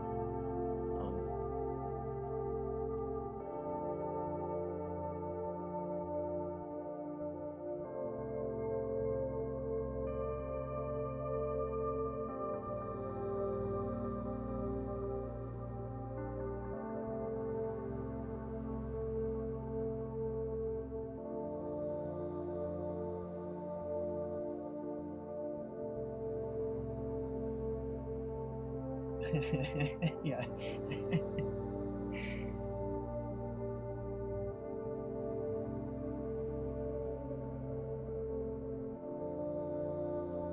When's the stream end? I don't know. I didn't get a chance to start working until, what was that, like, I don't know, like 3 or 3:30.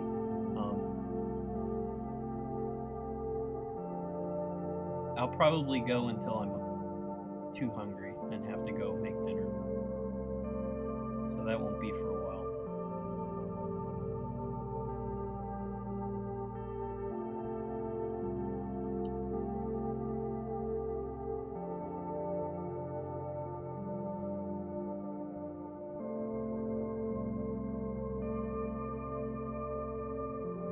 Silent Hill is like the ultimate atmosphere video game. Like, those games are really good at doing like you had it like enough downtime between intense moments.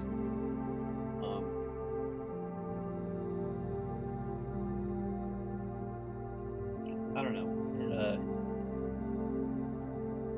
It could also do like mundane settings very well.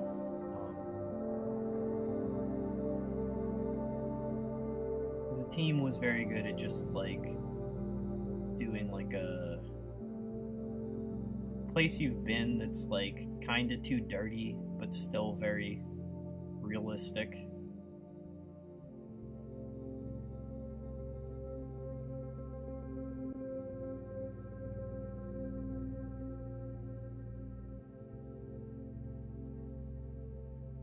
Who do you have to a laser gun for new Atomi games?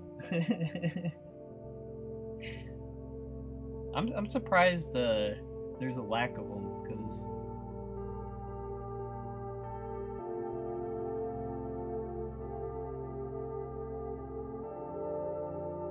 it seems like an easy sell.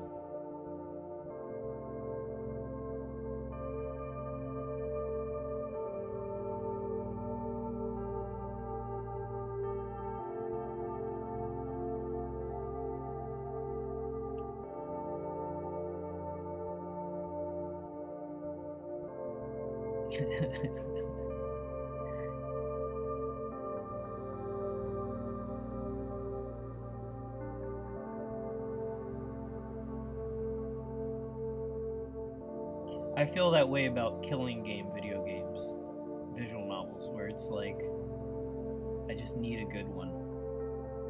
I'll buy like bargain bin knockoffs, just please, anything. Actually, speaking of good video games, I think it's on sale for 99 cents. We can give credit to Pingus for finding this one. I've been playing this in between Armored Core. Shit. Cut that part out.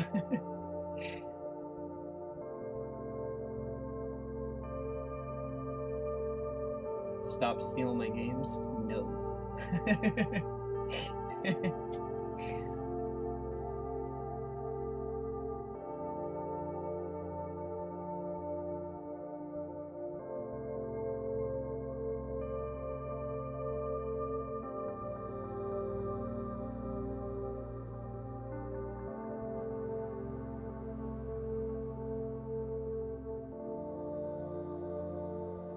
You had to shut down robots to try to convince you not to.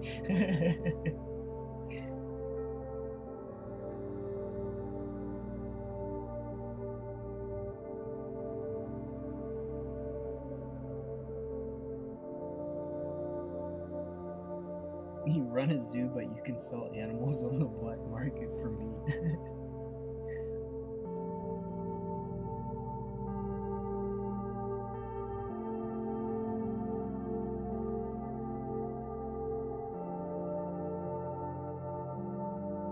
That does sound like I also want to play the robot euthanizing game.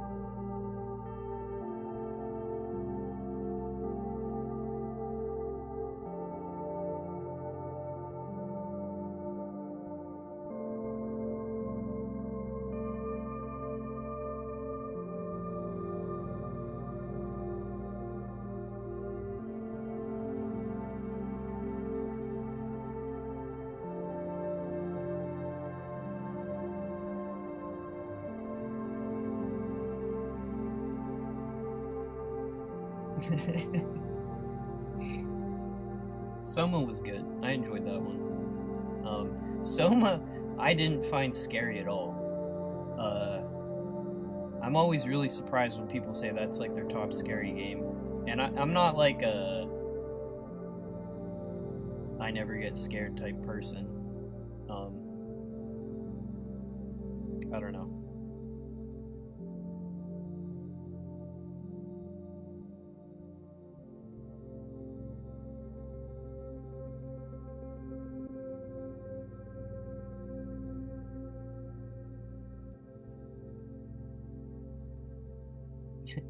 You know, it's a really good game about robots. Armored Core 6, which I finally played, and I'm new game plusing it.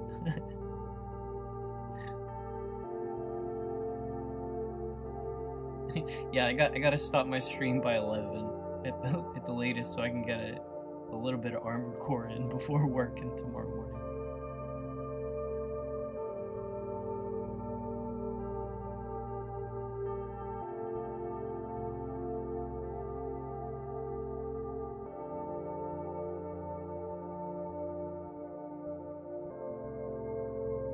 Did you see the when Soma was initially announced, those live action teaser trailers that they did? Those were actually like the creepiest thing about Soma. It's like that promo material. It's very well done.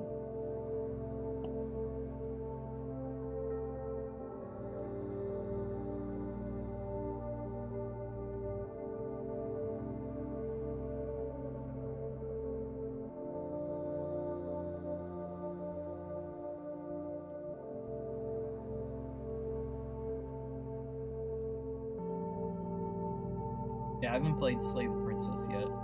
That's I think in order to be a video game streamer on YouTube, you were legally mandated to play Slay the Princess. Because I've seen like everyone play it. It's like when I know I want to play a game too, like I won't watch anything about it. So I'm like very purposefully in the dark on it.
I want to write stuff with robots, but I need to learn more about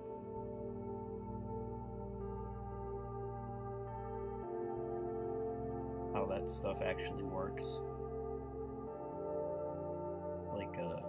Like I was talking about reading about the power grid and stuff, like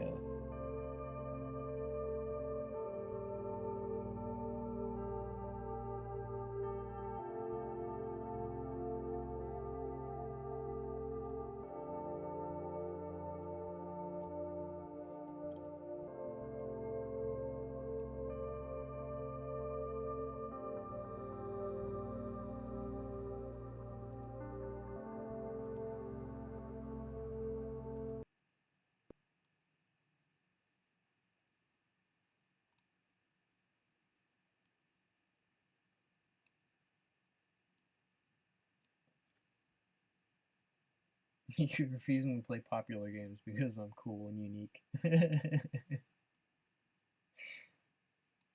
It is actually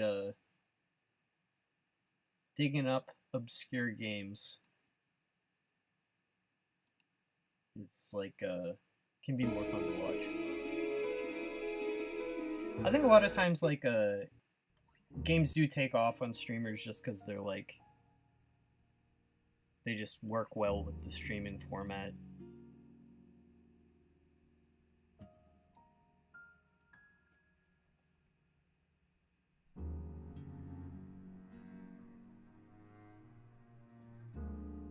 Someone needs to play the weird games. You have to have whack taste to enjoy, you know?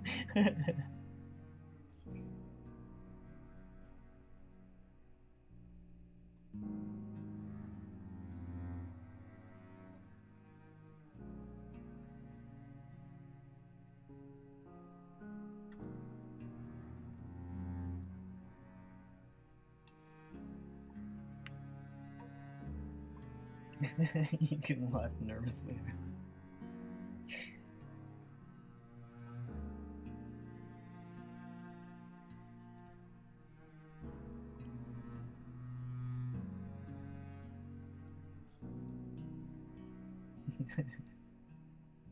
Just like have your normie safe answers ready for when people ask. Like, I don't start talking about Higurashi when I get asked by someone who has clearly only played GTA or like Skyrim or something.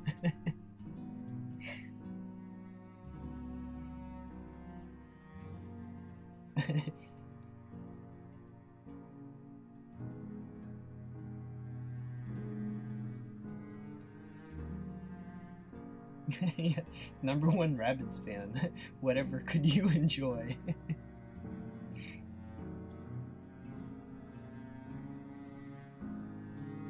Yeah, Pengus is literally refuses to play anything but the weirdest possible stuff.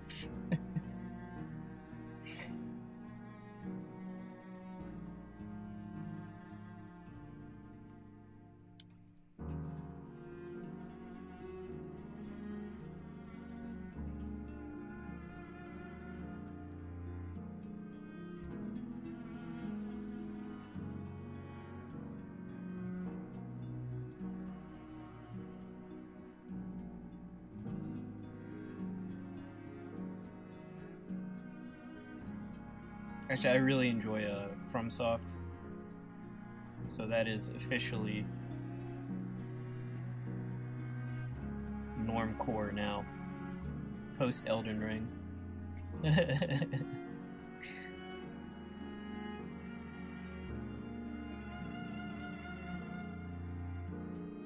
I would buy more visual novels if there were more released that I could get into.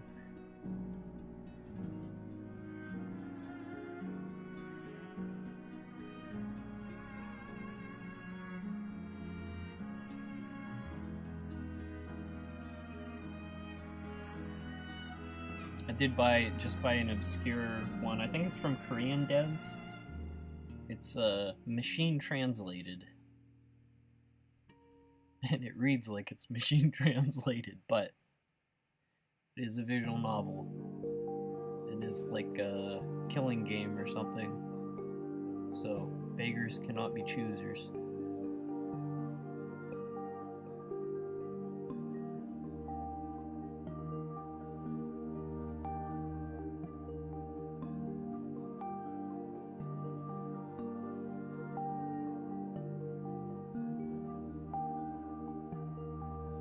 What would classify as weird here?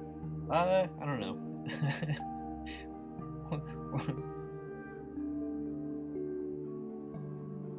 I don't think we're a judgmental bunch, if that's what you mean.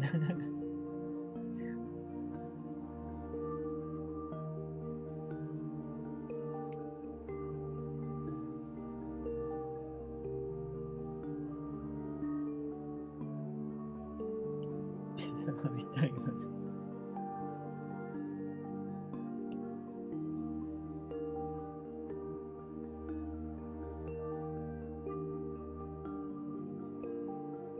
A lot of recent games you need very good computers. That's really the main reason why I miss out on a lot of stuff. I think Steam Deck can like handle up to like PS4 era, which is a lot, but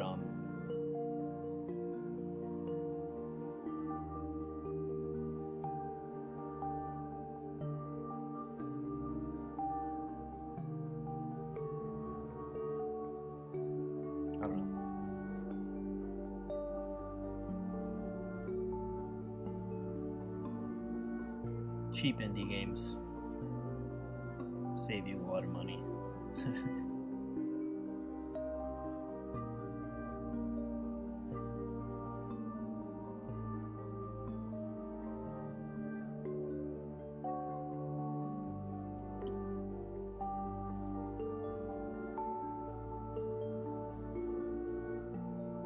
If we both like a weird thing, it's not weird anymore.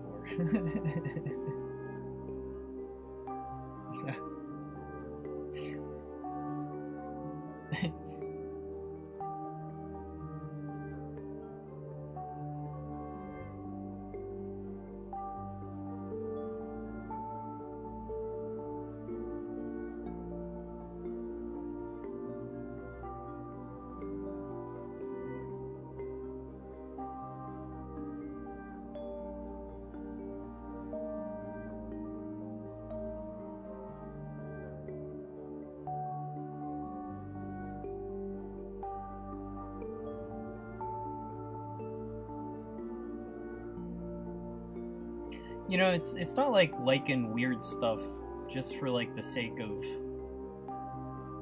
things. Like, I feel like it's like a real virtue to have a piece of media where, as you're like reading or playing it, to not know where it's going. You know, that's like.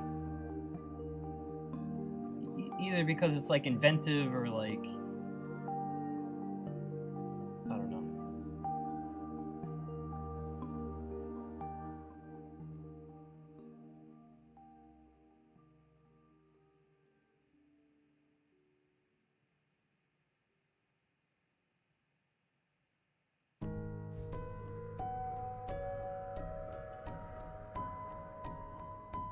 Like when I'm reading something, it's like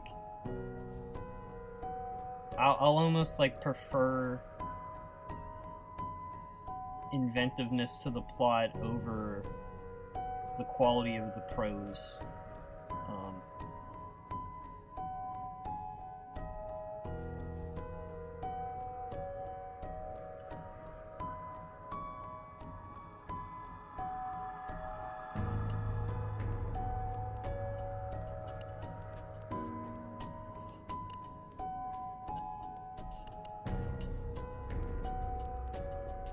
It is also fun, yeah, like weird stuff because I like looking at literally everything and finding new things. The sense of discovery too also impacts enjoyment.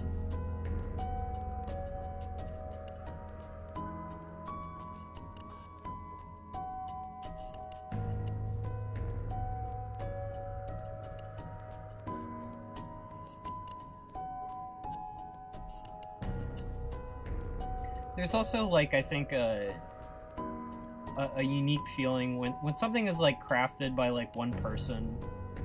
There's just kind of often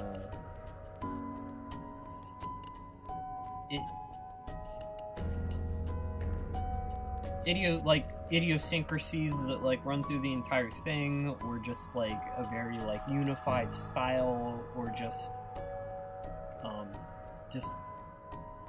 don't know.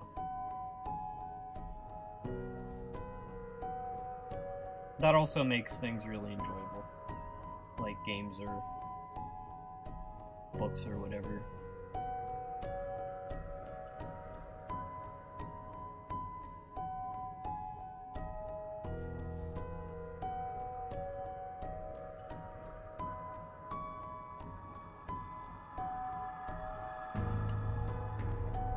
Might have to take a break from these yellow fish and mix it up.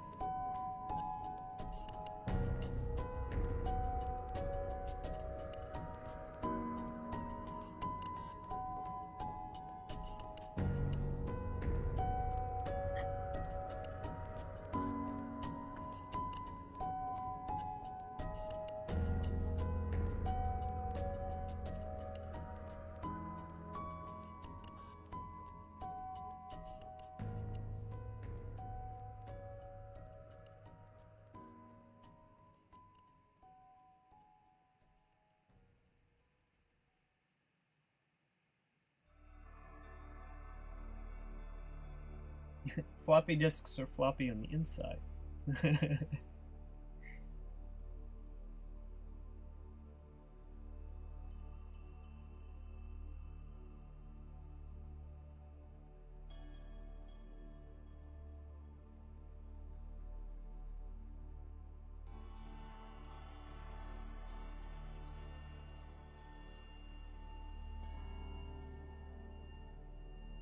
Like, wait, everyone made the comment. I did. I made the comment after. Alright.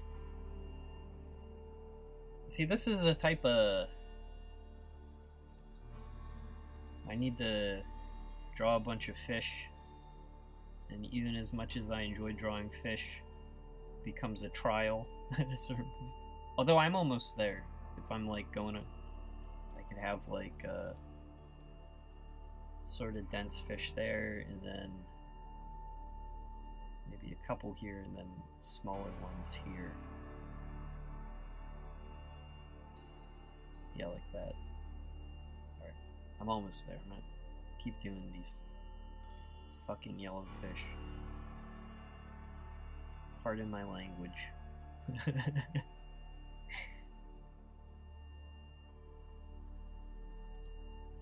Now the algorithm's gonna hide me because I'm swearing.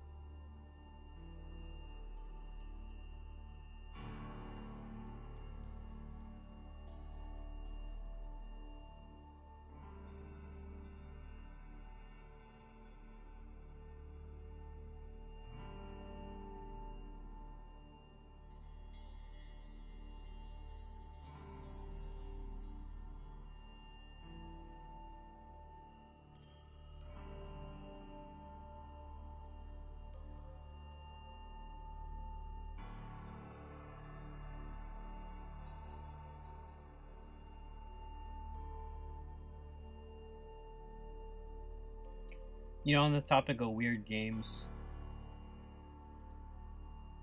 one trend I'm not super into, what was it called? Cruelty Squad, when that game blew up. That actually looks like a good game that I want to play at some point. But, I've just seen a lot of games on Twitter. It's almost like that dev created a new genre of like aesthetic, because I've seen a bunch of, and it's like, I don't want more than one game that looks like Cruelty Squad. Unless it's by the exact same guy. He gets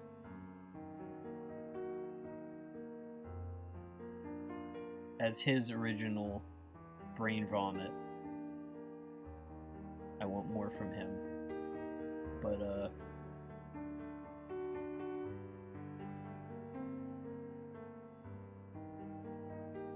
it immediately stops being a weird look if it's going to become overdone.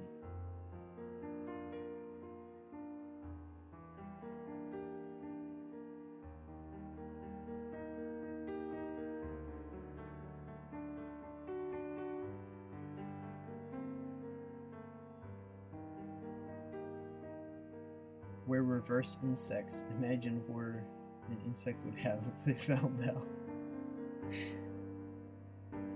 Yeah, we've got all our squishy parts on the outside.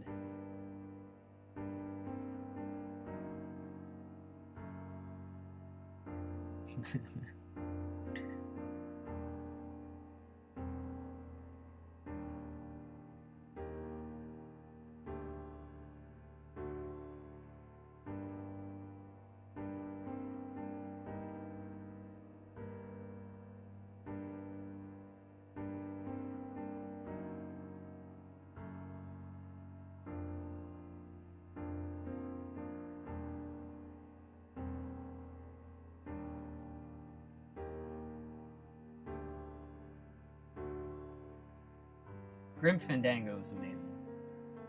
That, Tim Schafer's best, in my opinion.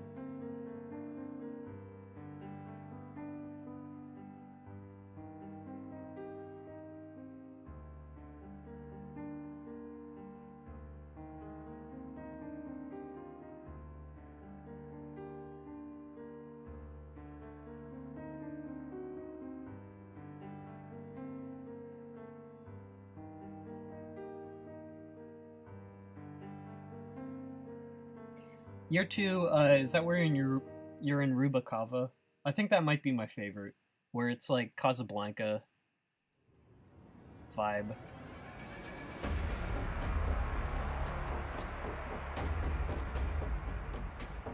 That's too intense.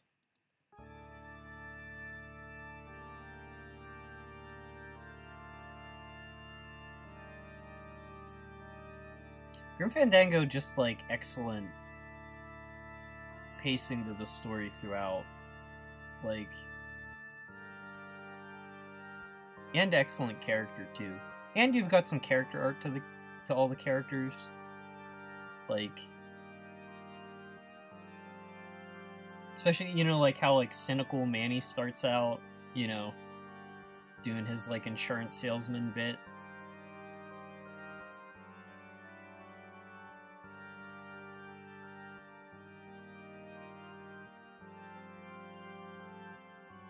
Amazing music, too.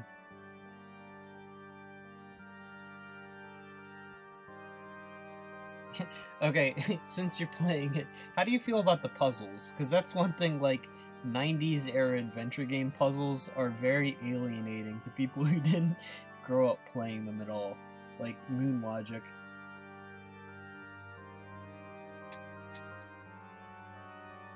Rabbids, Grim Fandango, it's an adventure game where you're a skeleton in the afterlife. It was made by LucasArts Games, which was the interactive game development studio of Lucasfilms. And they were like the best. I mean, maybe not the best, but like top 3 game developers of the 1990s in terms of like pioneering technology of games and also narrative-driven games. Like 90s LucasArts was amazing. But it's a really funny game. Like 90 puzzles were hard. Yeah, Moon Logic.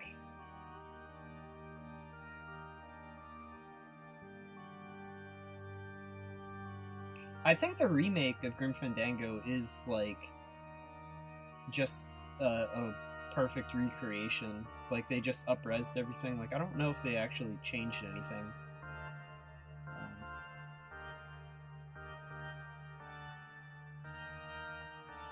Oh god, the beatniks. Yeah. You could do the slam poetry. You can walk up to the mic and you just say gibberish and they boo you until like you help the revolutionary cause and they're all like, "Oh my god, it's amazing poetry."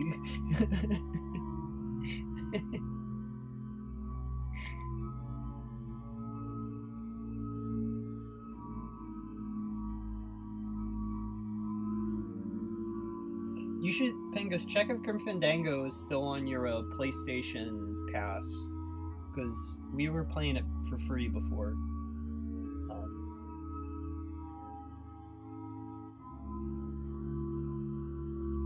Oh, sorry, Beckus.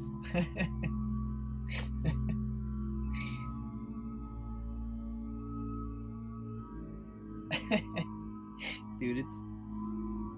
Wait, alright, rabbits. Let me show this to you. This was like, for a long time, it probably was my favorite game.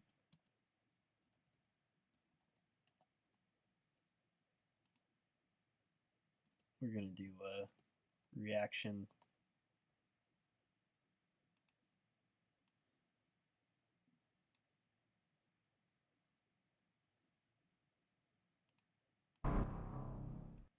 Metro presents a tale of 2 wireless customers. I've been a loyal.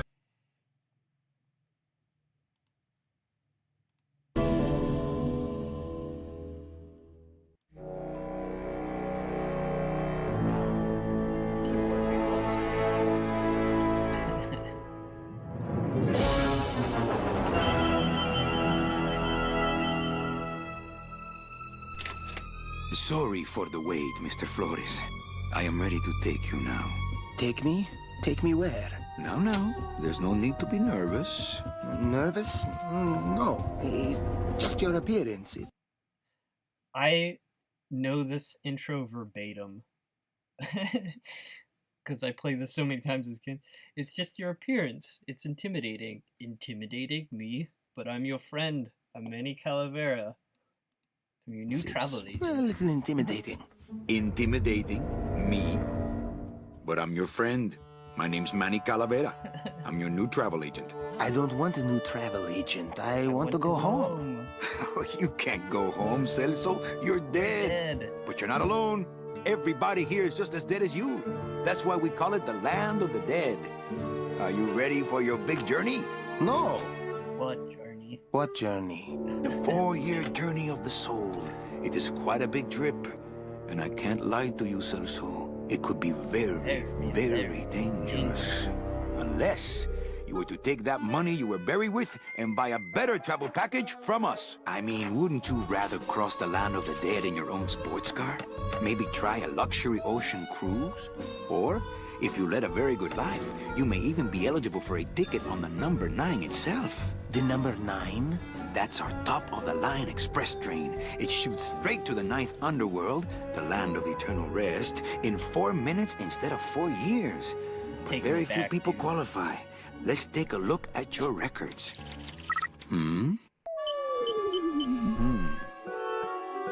Well, the bad news is the train appears to be just out of your reach, but I still got a couple of tricks up my sleeve here. Yeah-ha! Yes, that's the ticket. The Excelsior line. Yes, she's a beauty. That compass in the handle will sure come in handy, too. Oh, you're going to have a great trip. Wish I was going.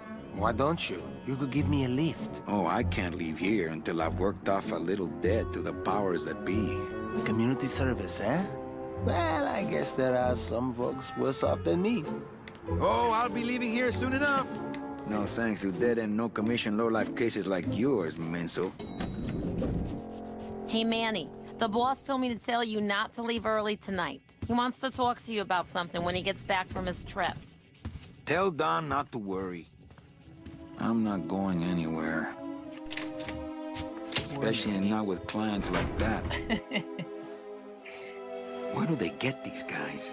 Even They don't qualify for anything good, so I can't sell anything good. Can't work off my time, and I'm stuck. Stuck selling walking sticks to a bunch of burros for eternity. I need better clients. I need a real saint. I need a lead on a rich, dead saint. ¿Qué es esto? Classic. Oh, you can't see it. Oh, I'm sorry.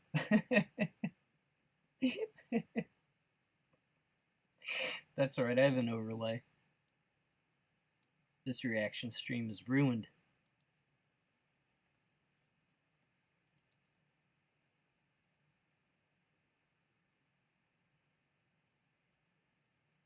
But yeah, so essentially the setup is you're stuck in purgatory.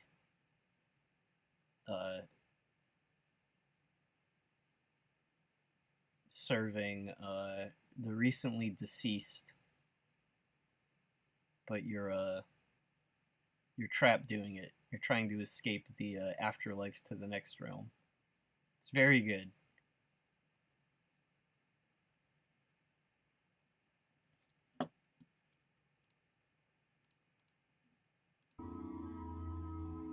Oh, Glottis. No, you gotta keep that we'll keep Glottis a surprise for the first time player. But yeah, one of the most iconic voice acting. Glottis, top tier voice acting. Manny.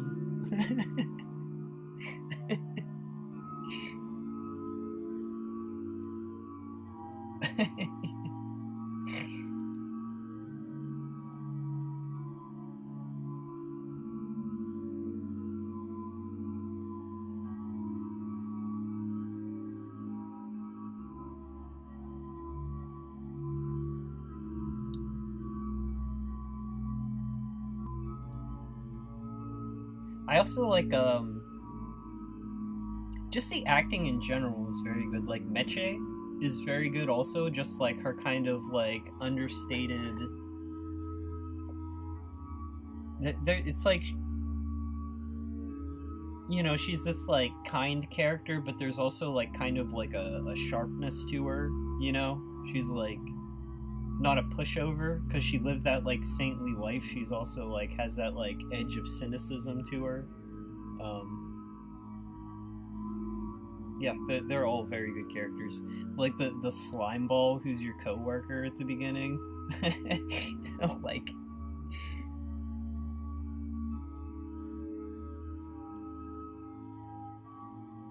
but like I said, I played that so many times I can like do that thing where I repeat the script out of my memory.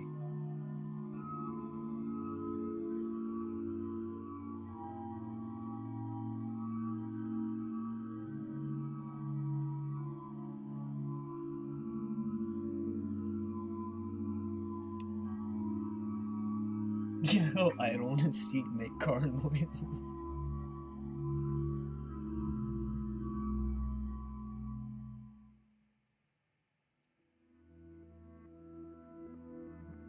Point-and-click games are good when they're non-serious. Yeah, definitely it's like, well, one of my favorite games played it pretty serious. This is,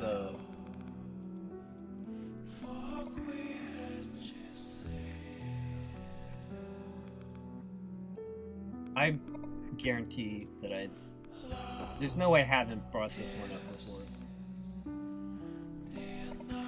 In terms of like quality of the puzzles, this might be my favorite adventure game.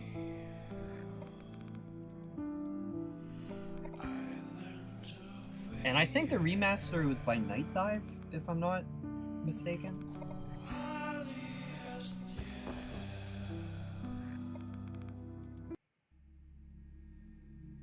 Yeah, Night Dive Studios. They're really good.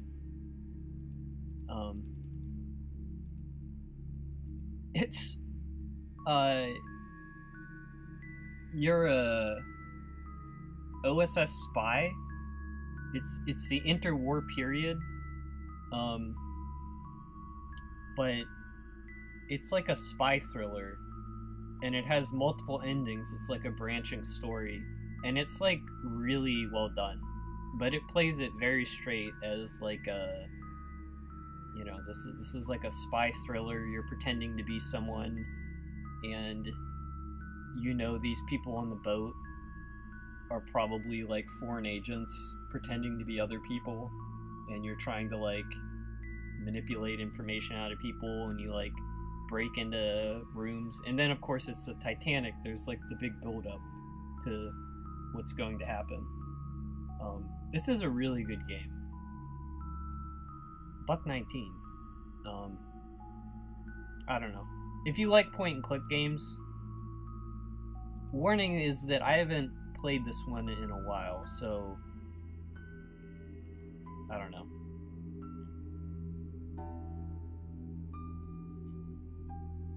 But I mean, it's really good, I think, personally.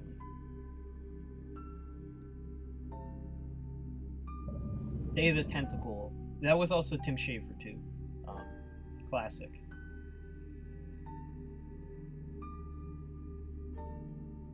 Riven just got a remake. Speaking of point and click adventure games, that actually looks super good.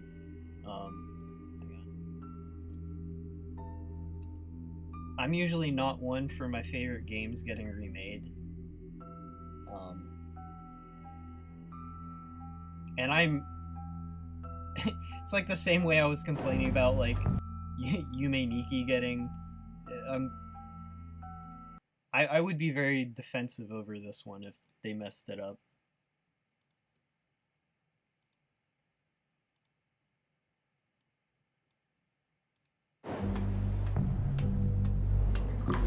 Look at that. I mean, we're at the point... Thank God you've returned. I need your help.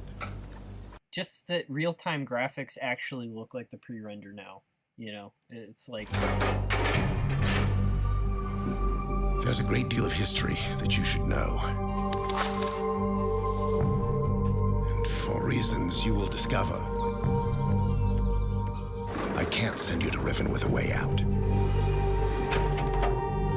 Once you've freed Catherine, I'll come with a linking book. She'll know how to signal me.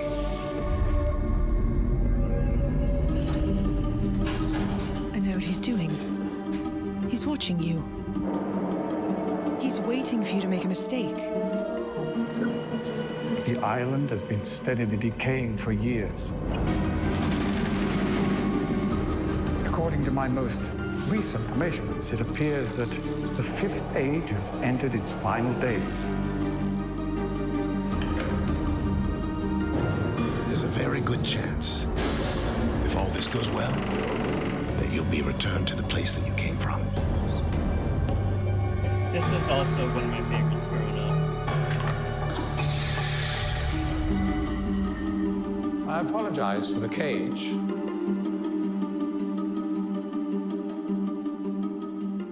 I'm happy they did it right. That actually also probably won't run on my Steam Deck.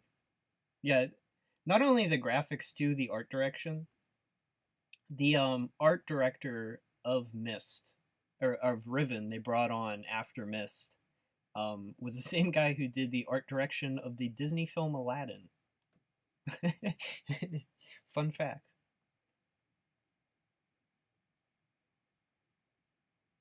Yeah, my Steam Deck, I can already hear the fan going.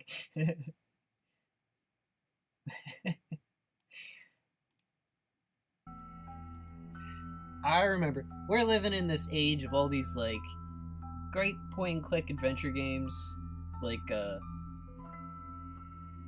there was this period in the 2000s where it was like, oh, point-and-click adventure games are dead. Oh, and it was just like this assumption that they would never be made again. And then, like, it's like, oh, no one wants to buy them. And then, like, the indie game market comes into existence. And then we've had point-and-click adventure games ever since. It's like, they just returned. You're not blown away? I think it looks like... I don't know how it would look better. Besides, the character models look bad. But everything else, it's like, I don't know what would be.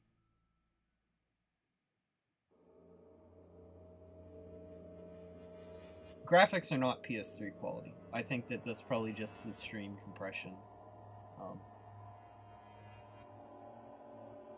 The people look bad, but the world itself is... Hey, how's it going? Comics?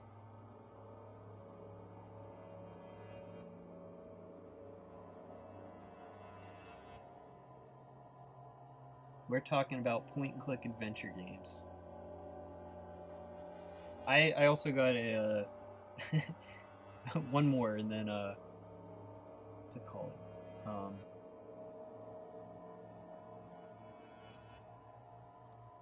This is one I hadn't played before, but it's got a bunch of, like, I guess rotoscoped animations. What's it called? Steam. Is it literally just the Orient Express? No, it's not Agatha Christie. What is it called?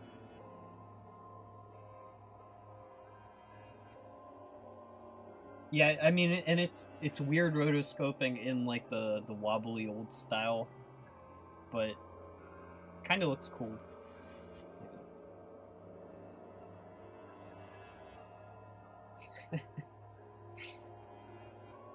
What's it called?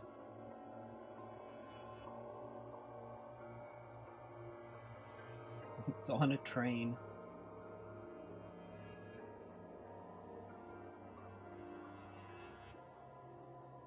Damn it. Alright, I'll have to find... It'll come to me later.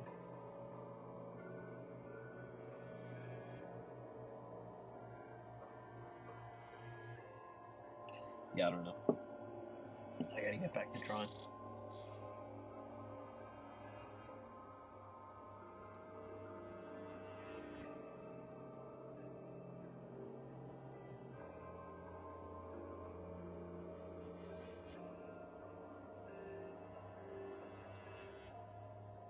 You know what, the closest thing, the closest modern game to Riven that I feel like I've played was, Outer Wilds. Just in the way, like, it handled, like, puzzles being really woven into the world in a very natural way. Like, they don't feel like arbitrary obstacles or like contrived locks on doors.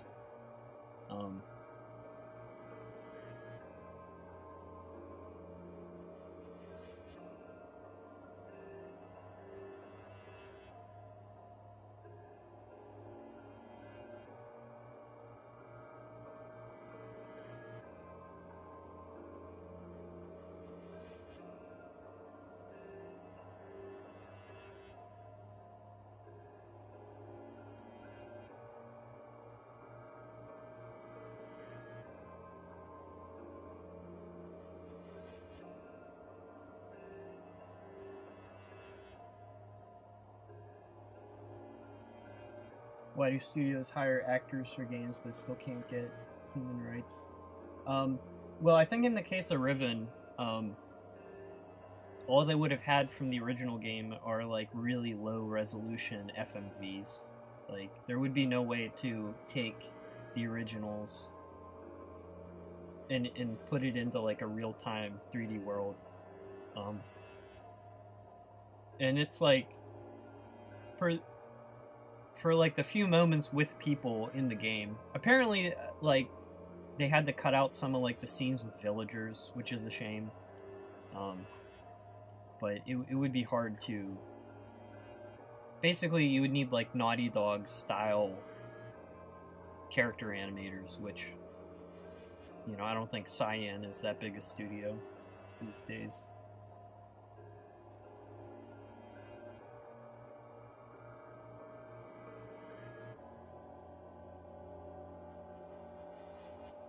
You got the plastic duck game?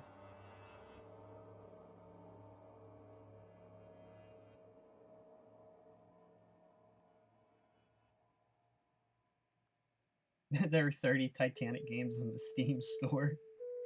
There's one Titanic game for like virtual reality where the boat sinks in real time with like as much like technical realism as they could manage. If I had a VR headset, I would like to play that.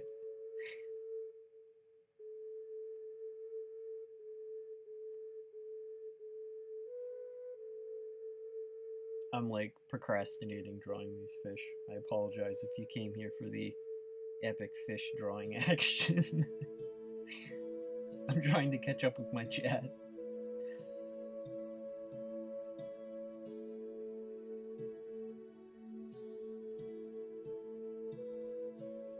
Still there. I haven't heard of that one, Merrick.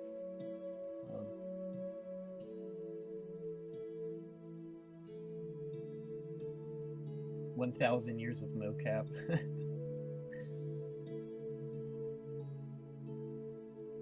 Why would I want to? It's not about wanting to drown. It's about like recreating a historical event that was like super gnarly, and you get to like be there. I don't know. You just don't get it.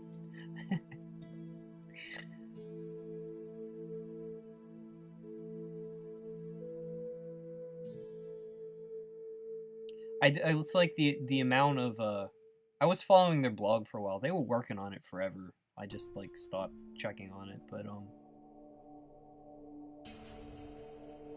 they invested a lot in researching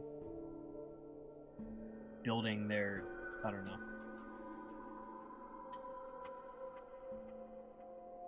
The effort they put into recreating historical stuff was pretty admirable.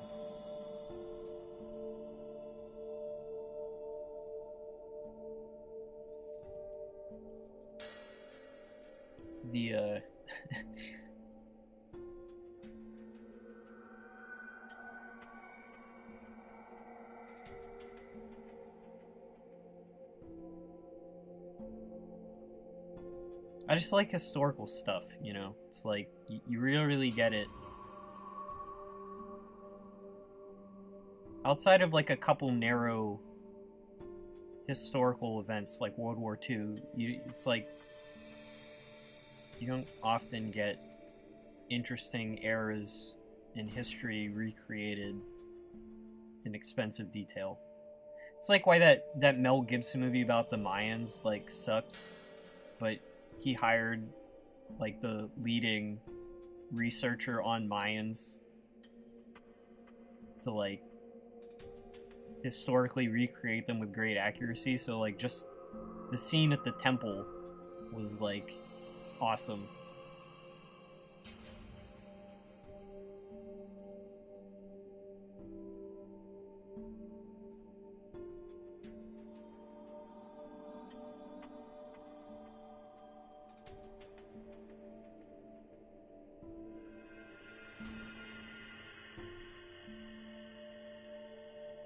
Your face gets too sweaty for VR. Yeah,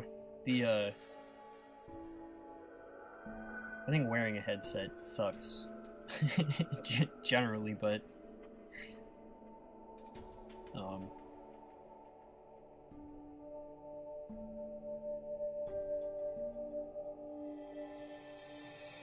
it just seems fun. That's like, I'm too poor to even like try it out much, so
This is driving me nuts. I gotta look up what that train game is called. I'm like sitting here like, what the hell is that game called? It's gotta be in my if I go through like recently added on the deck. Library. Date added.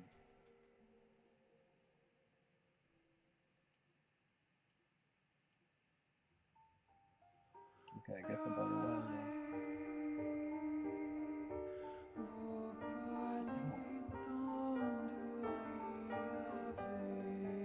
now. I hallucinated this video game. It doesn't actually exist. That's why it doesn't. I can't find it. No, it was on a train. Okay, there it is. I swear, what's real?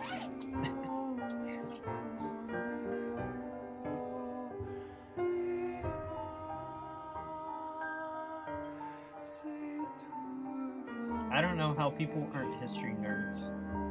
There's always like at least one era that's just like weirdly compelling. But then when you learn about one, it connects to others, which connect to others, and then eventually you're just stuck reading more and more books. Here it is.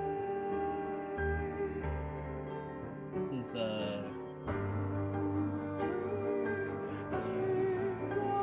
97, so it isn't. This is one I never played.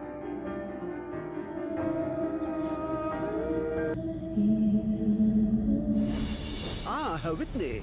Have we met before? I didn't catch the name. Tyler Whitney. You should take So it's care like when slideshow choosing a name rotoscoping. for yourself. Please, we're looking for an American doctor. It seems that this young doctor is in quite a bit of trouble. Don't believe everything you read in the papers. This is what's epic.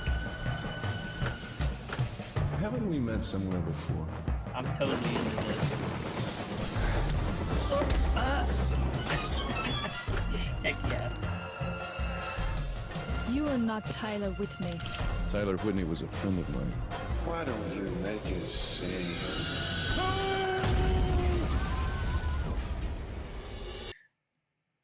It'll probably be good. I feel like if there's a game from 1997 and anyone still remembers it, it had at least something going on. You never found history too interesting? You know, I think it is just like finding one point or event that's like fascinating, and then you can kind of like I never found like history besides like dinosaurs, like, you know, political history or whatnot interesting until, you know, it's like, I don't know. I found like some like foothold to like get interested in. Like I was into like reading about like when Saving Private Ryan came out, I was like, well, I learned about World War II, and then it's like before and after, and like, you know, the 20th century. There's like things became like events connected to other events, and not like things I had to remember.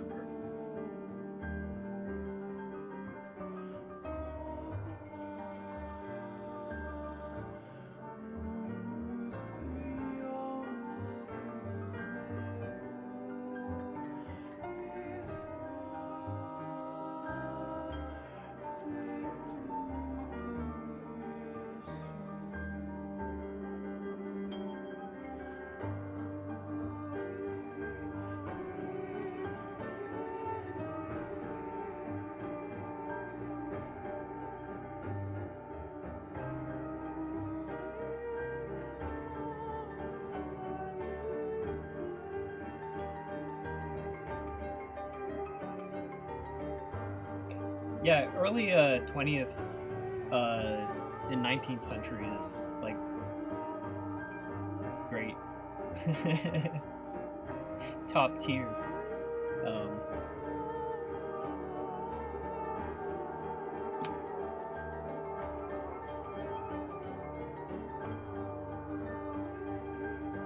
If you want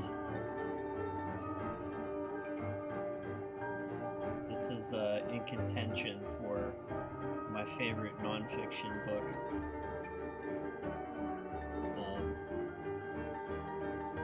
If you like that era, this is one of the best books I've ever read.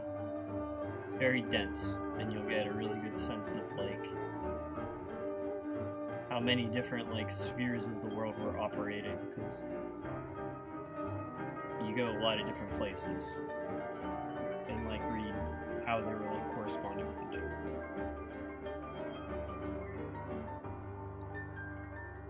Alright. Give me a different type of fish. Let's get back to fish.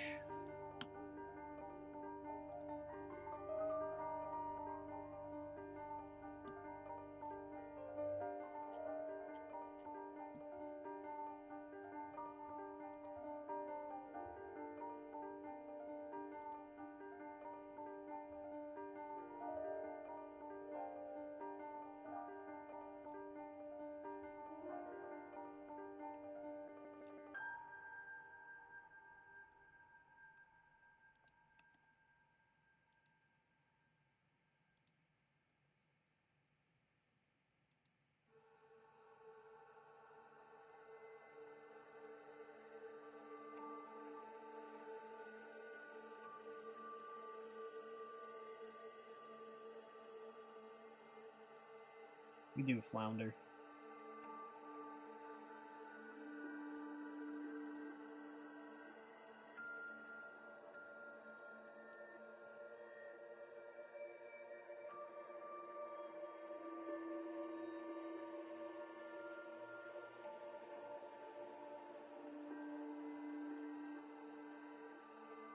Did we do flounder last time?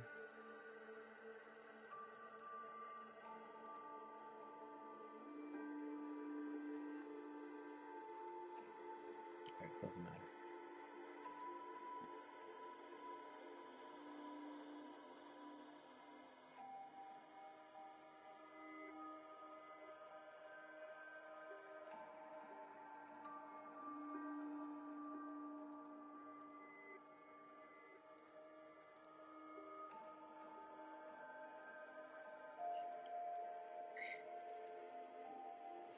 Flounder's like, get me out of here.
She was doing occult magic to sink the boats.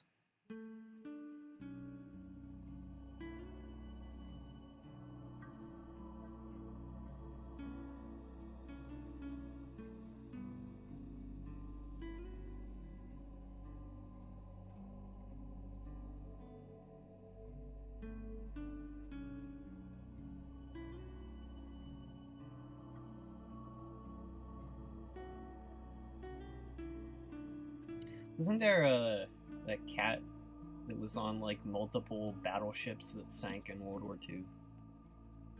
Let me find that. It's like a combination of being extremely unlucky and extremely lucky. Unsinkable Sam. That was his name.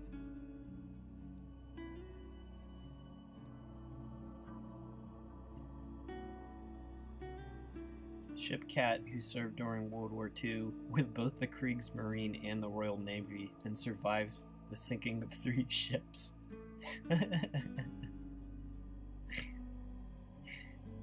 Way to go, bro.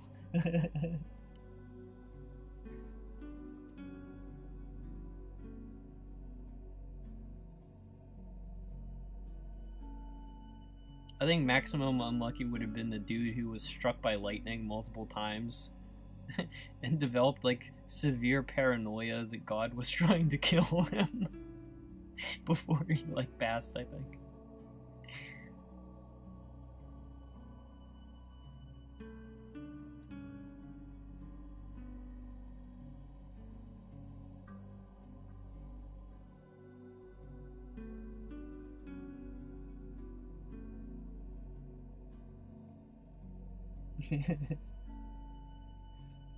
The artist Skino, it is.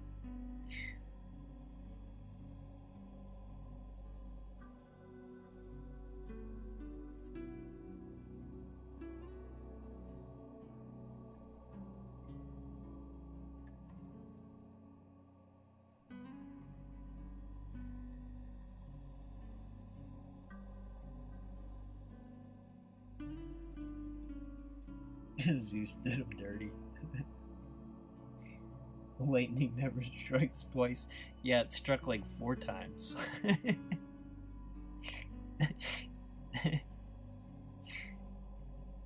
You get hit twice, you know it's gotta keep going. It's in the expression.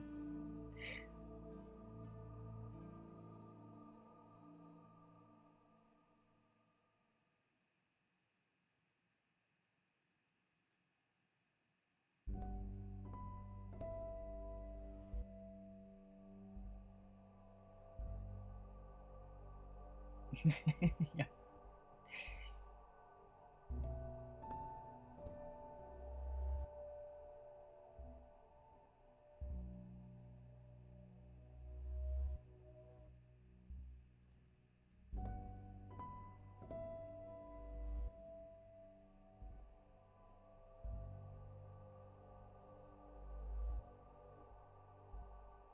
The extreme petty vanity and like just meanness of Greek gods is like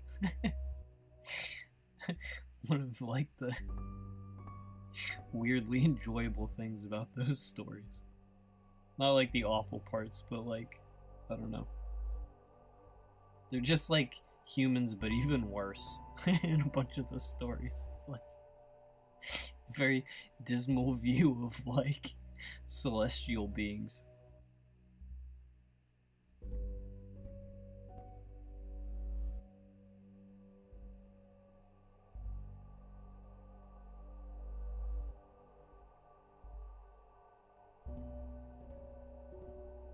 Like spoiled rock stars, yeah.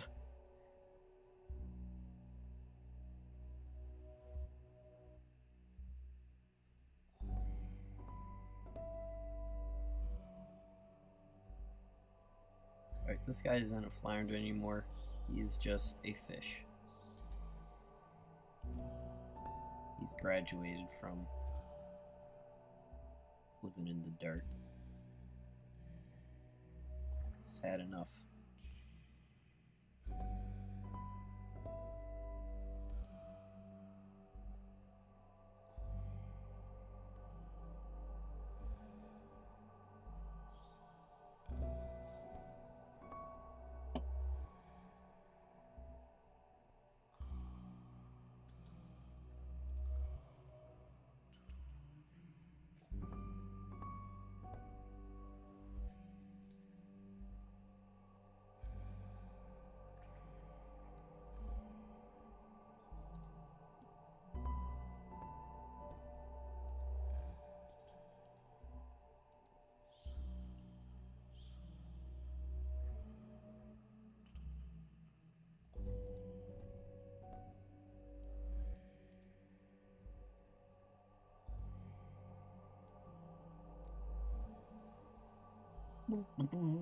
Here is some fish.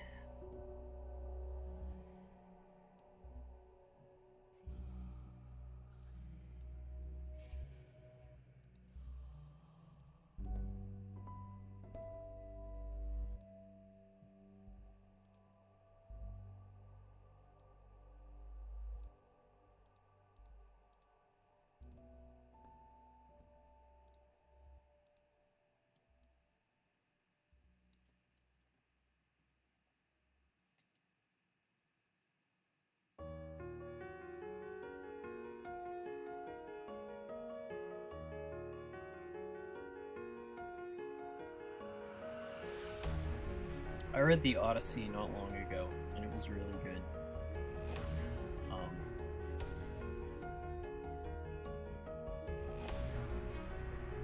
I'm not sure which translation it was. It wasn't like a super modern one, but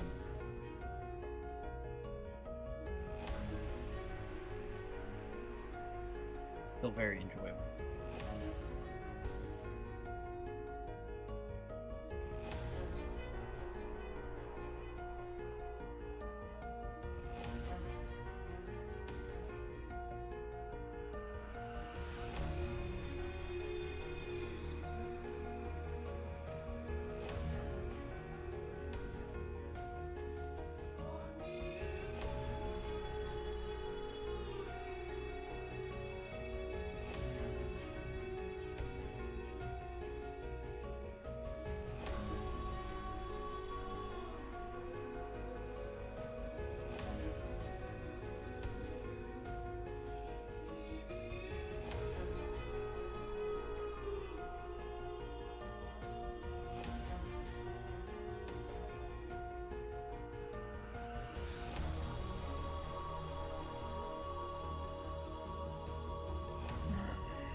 Hey, Sir Chandarius.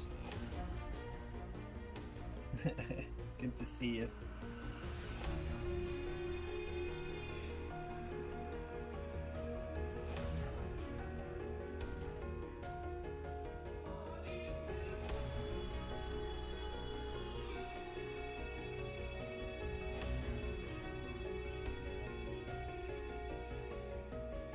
I think we got enough good art after Greece. Not be melodramatic. But that was, you know, the inspiration of the Renaissance. They're like, today sucks. We need to go back. They probably were right.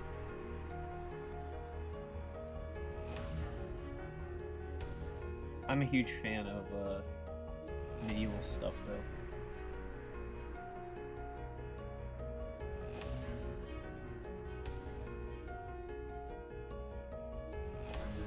I used to have a really amazing book on medieval tapestry, but it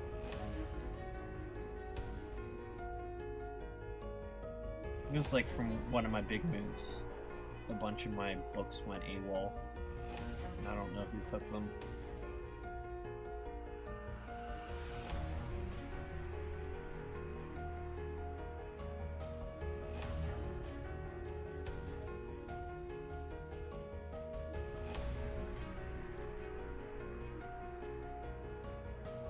Actually, one art book that I do have. It's like we're doing show and tell today. The side of this guy. Then my favorite book is my favorite artist. In between the Renaissance and the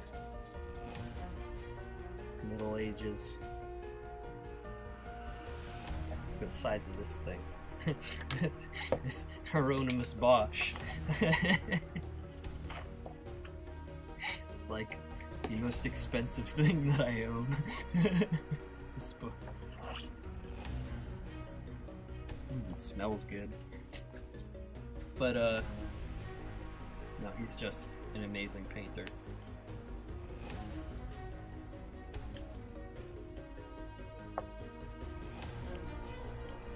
But eat your heart out, Greeks. You're not Harun Mishbosh.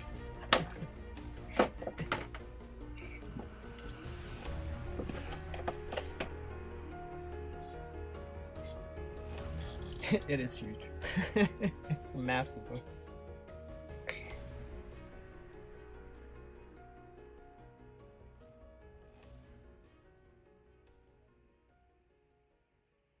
Yeah, Toshin is like a fantastic publisher.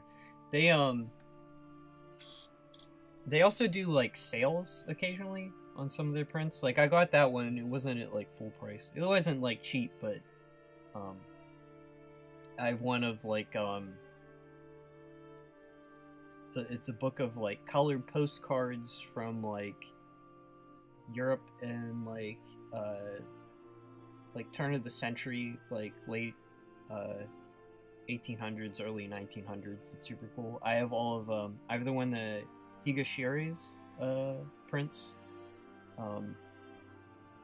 It's at like views of Mount Fuji, I think.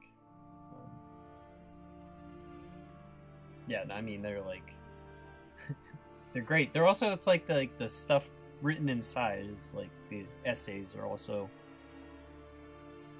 really excellent and worth reading as well.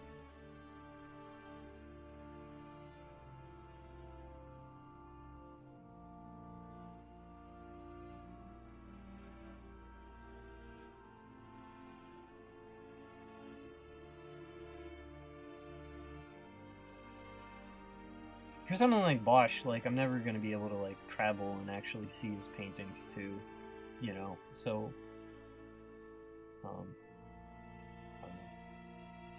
It's nice having reproductions like that.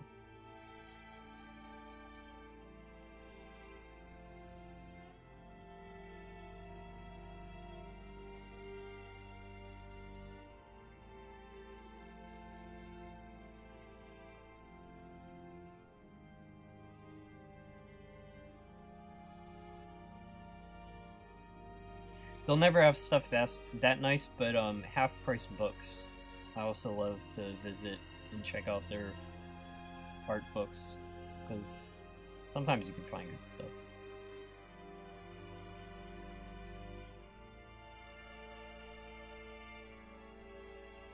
I'll see you later, Merrick. I appreciate you stopping by.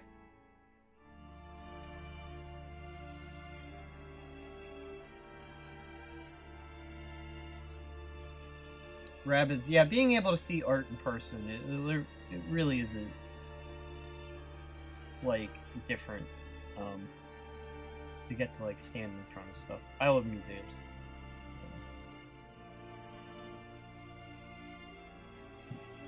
I'll see you later, Pingus. I appreciate you stopping by.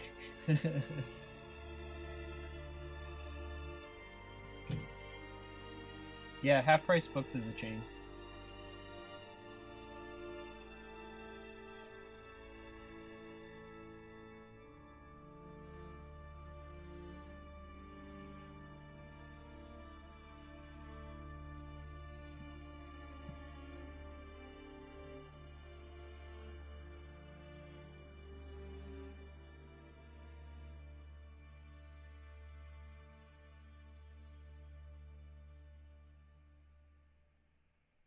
I don't buy as many books as I used to since I like stopped moving, or since like I never stopped moving.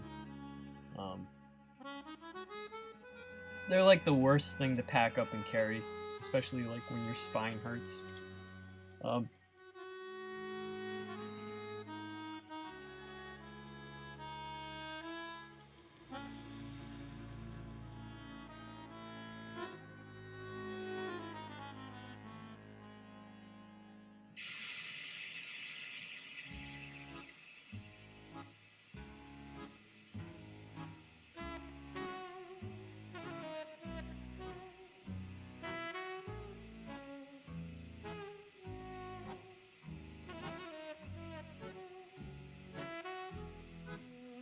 I also once had a really nice art book of Paul Clay, and that's another one that vanished on me. It was pretty, like, stained with paint.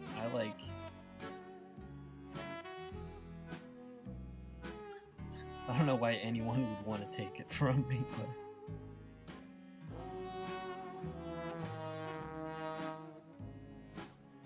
Library is also a great resource. That was, when I was in art school. Fantastic. Art book collection to, like, browse.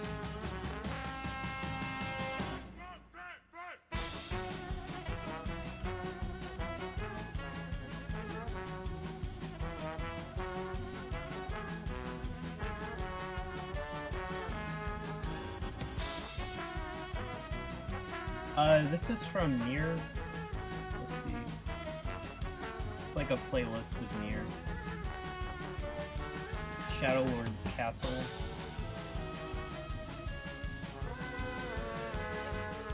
I'm not sure which Nier game that's from.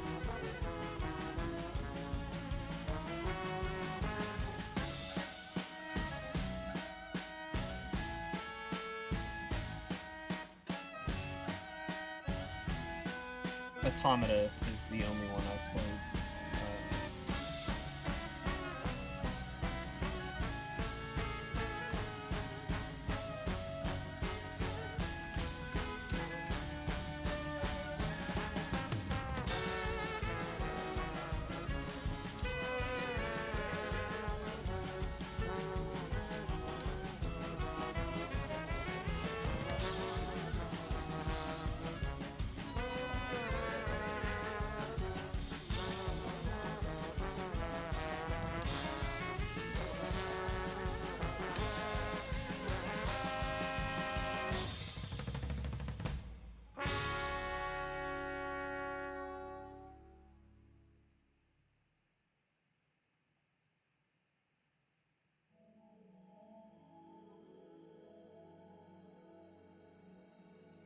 I'm gonna be doing less one-to-one fish drawings later, but I need to do enough reference that the real thing, like, downloads into my brain fully before I'm able to, like, be confident making stuff up whole cloth.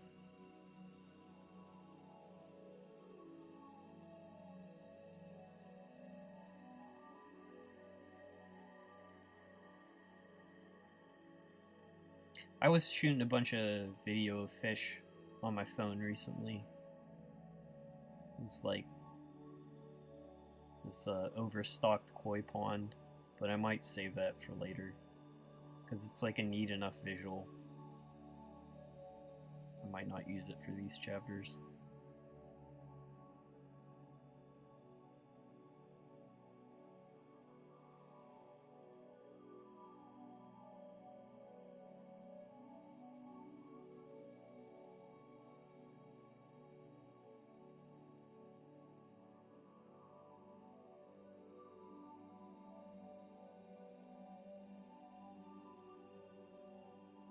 Thanks for stopping by, Velvet.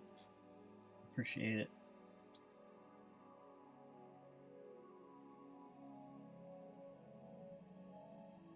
Yeah, this is the playlist. A Nier playlist to make you feel all sorts of things. So, comment section there might be able to help you if the notation, the song you were asking about, I think starts at 110.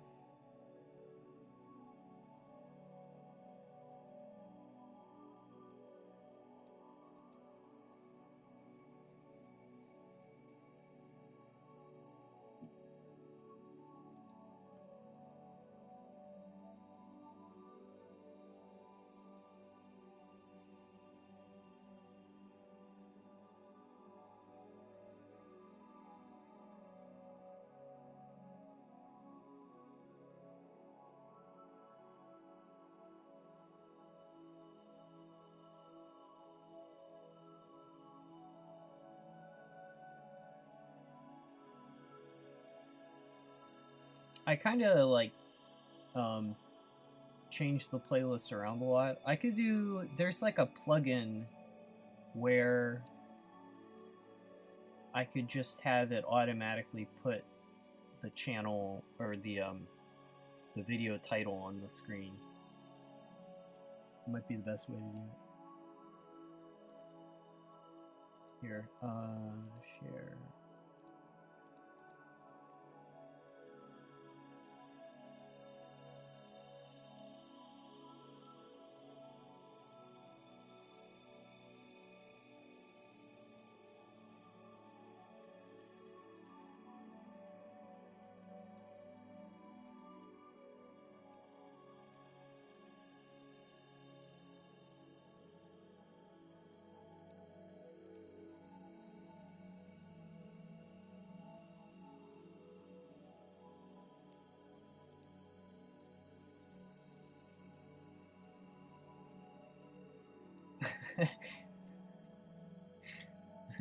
This is important because Sixes has been bothering me with questions like these since the cow uprising conversation. A giant crab or a giant polar bear? Jeez. Am I allowed to, like, bring weapons with me? Or, like, define deal with. Like, what are my resources available to deal with this issue?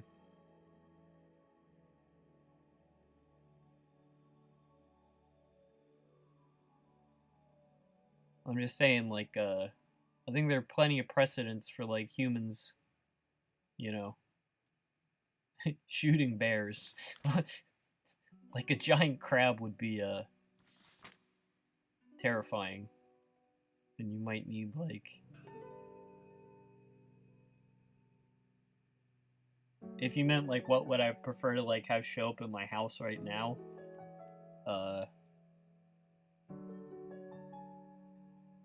Also, like, is this animal trying to kill me, or, like... I got too many unknowns going on.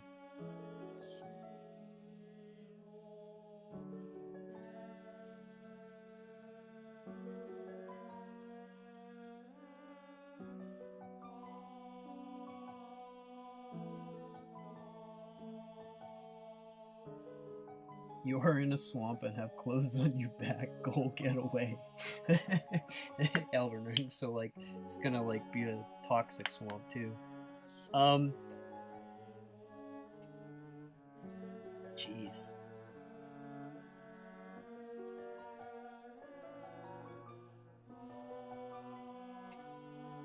I guess I'll gamble with a giant crab because I'm pretty sure a polar bear could like easily chase me down and kill me.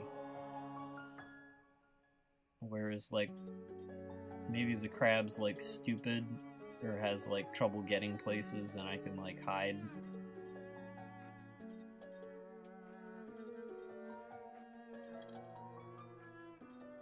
How giant is giant? Yeah, also like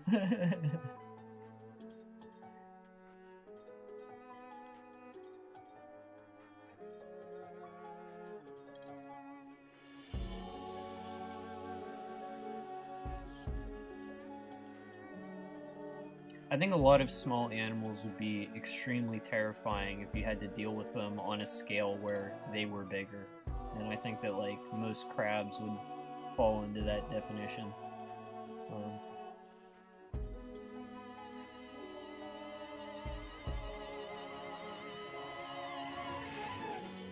Like, we're not evolved to deal with those, like, our body, like, if my job was to just run away from something,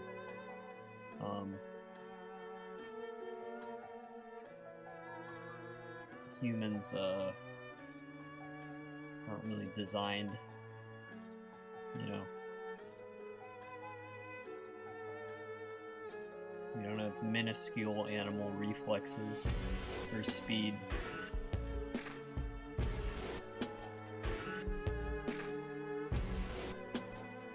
The giant crabs from Elden Ring. Yeah, then I'm just gonna get destroyed. Like, I'm going back to the polar bear.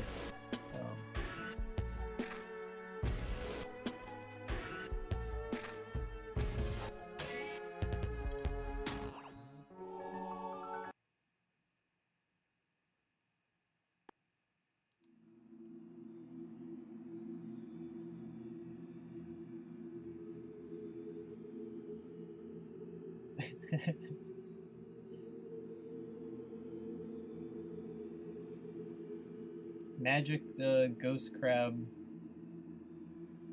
even less appealing to want to fight. I'm getting thrown in a situation where, like, you give me Elden Ring opposition without the tools I need to survive.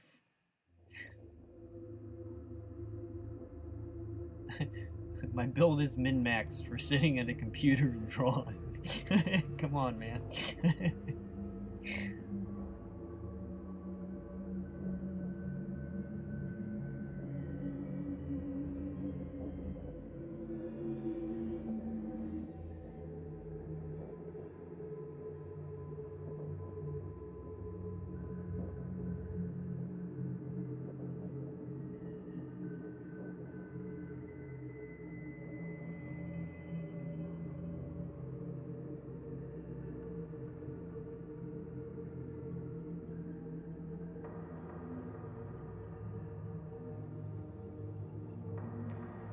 I'll see you later, Stefan. Thanks for hanging out.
Do I have a Discord? Nah. I don't know.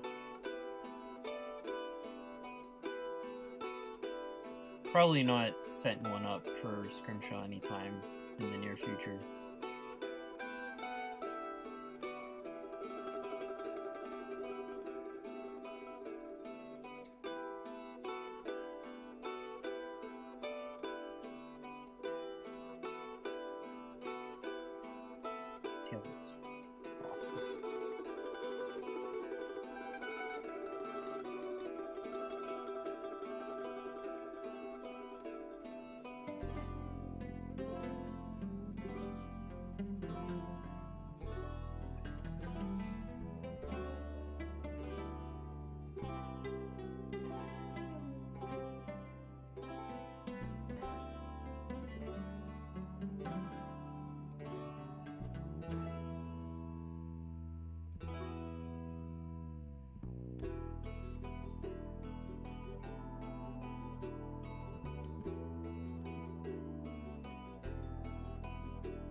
Hey, 5 people still a lot. If there were 5 people in my room right now, I'd be like really weirded out by the amount of attention.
The last person left.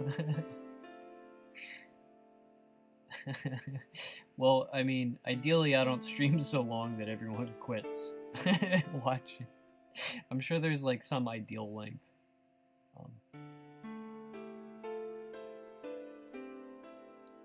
But I don't know. I might be streaming more this week, so I expect, you know, low viewer counts. I appreciate people who want to drop in, and I don't expect people to, like, even streamers I follow, like, I rarely watch every single one, but always appreciate when people hang out.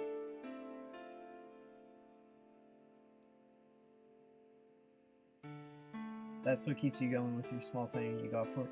Yeah, you know, it's like,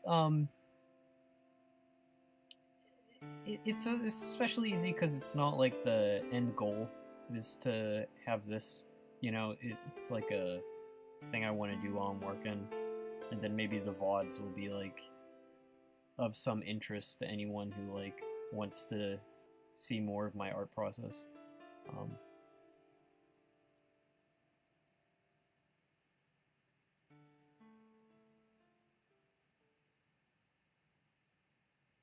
From a viewer standpoint, small streams are like way more engaging to like watch than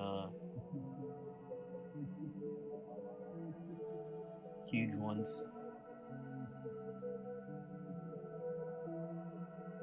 Really, it's like when someone's big enough, it's like, what's the difference between live and a VOD, you know? It's not like... And the stream chat is like this rushing river of text. It's like, I don't know. Well, I guess, I don't know. It can be fun to like spam also, but small is better.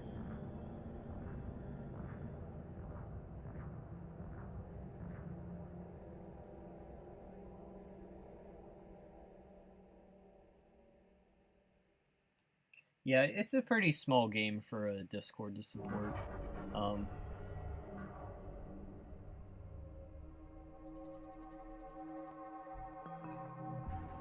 It's funny, it's also kind of too odd to generate much discussion in visual novel dedicated servers too. But...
I like this guy.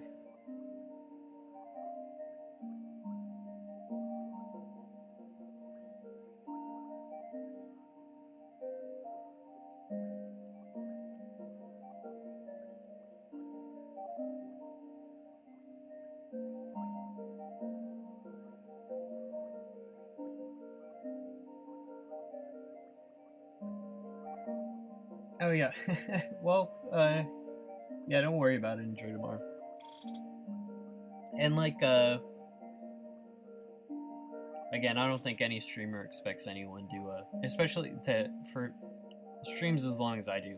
Like, don't worry if you want to just like come and go.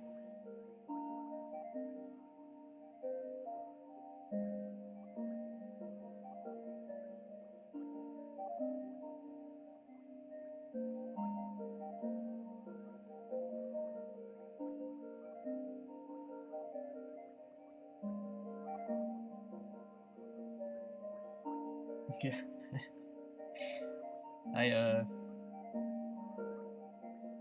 Your Discord might get some traction when I post more chapters of the game. I'm hoping that I get at least a couple of the channels that played me before want to see the new stuff.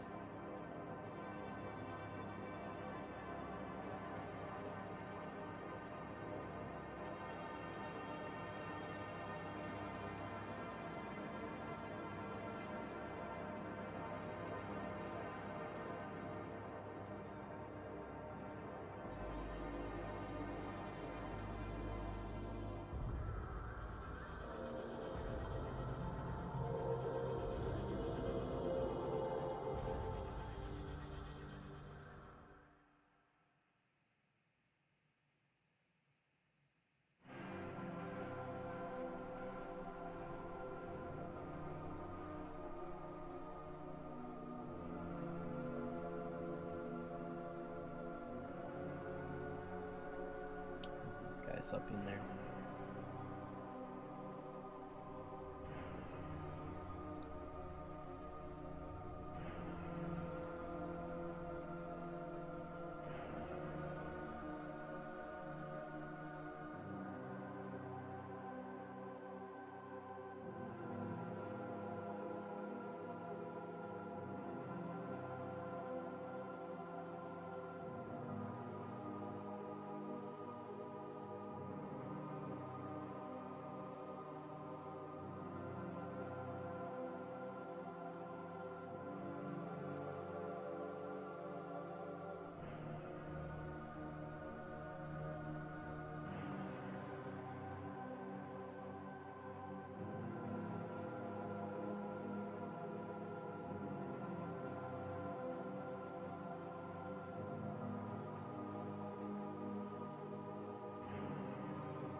Rabbids, well, I'm happy to,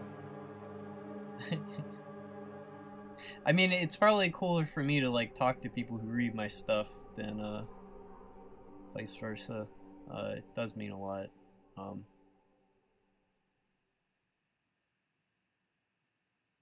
Work in solitude enough, it's like, being reminded I'm working for someone, you know, for people, is helpful.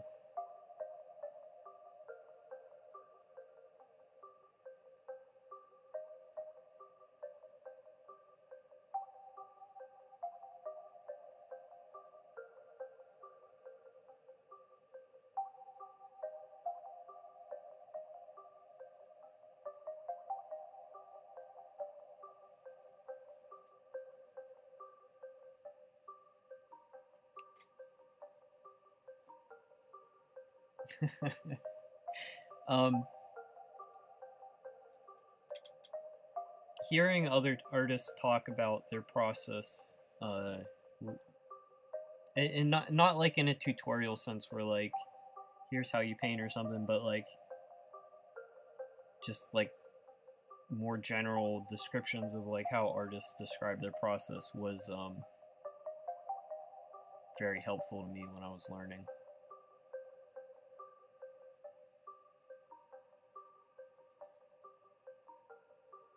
I like those fish. Feeling good about some of these fish. Let's do... Someone asked for an eel, and I don't remember if I drew it last time. Did I? I did. There he is.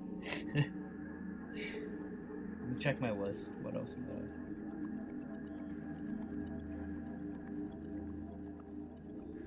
I'm at this point where like I don't want to stop working, but I haven't eaten much today.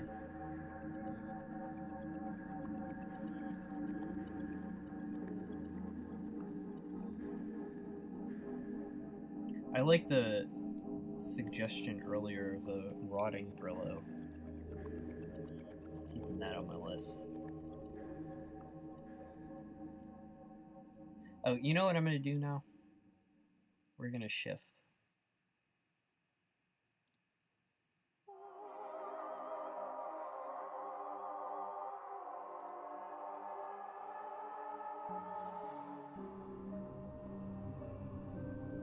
Let's make him a little bit of a hybrid, just so I'm not just drawing a non-sea creature.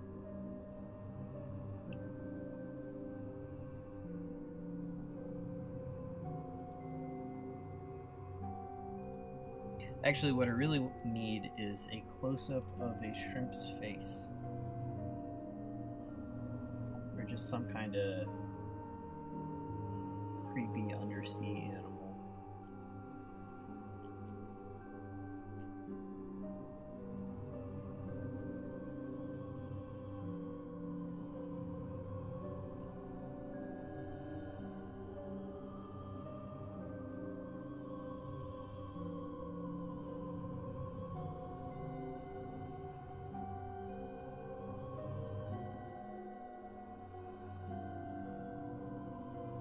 Chapter 4's daytime music.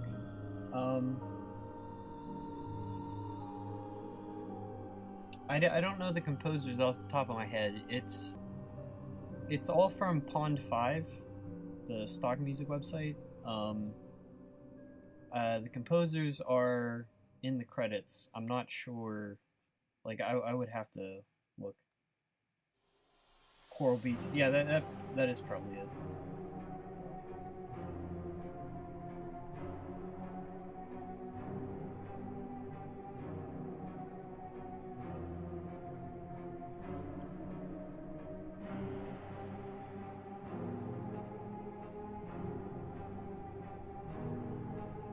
Oh, it was just suggested like a Brillo with this stuff on its back is rotting.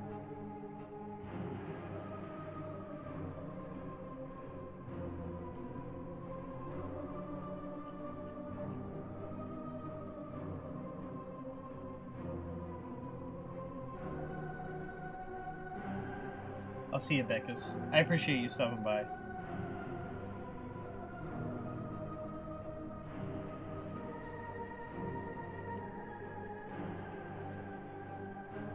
Kind of weird shrimp face though.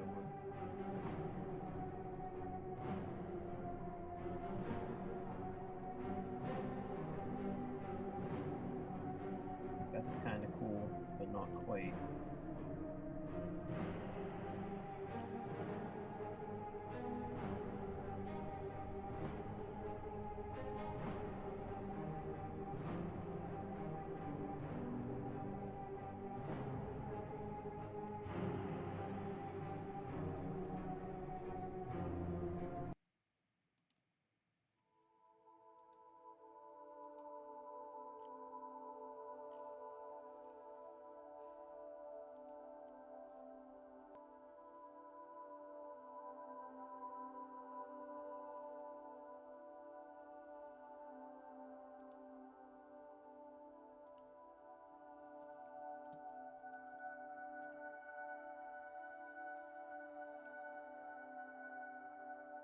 I'll see you later, Rabbids.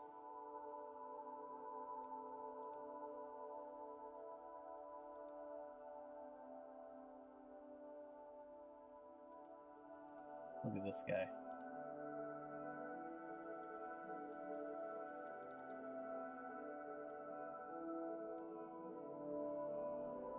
That's pretty cool.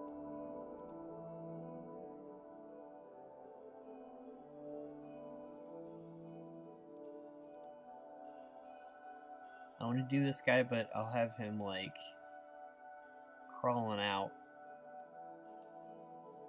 Like...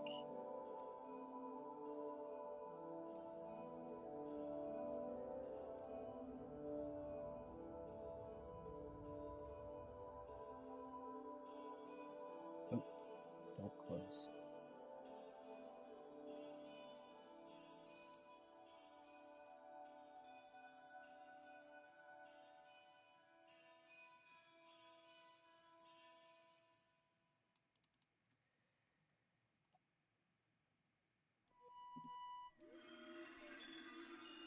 So, let me see, it'd be like, what kind of like dynamic composition, like, got all these like weird things radiating out. Will be this like dark hole or cave.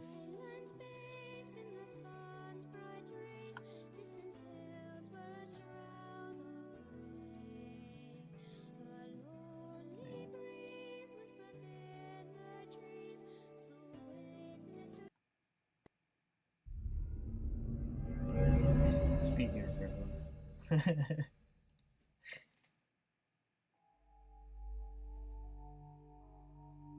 Yeah. Now back down to 4. You're pressuring the people stopping by.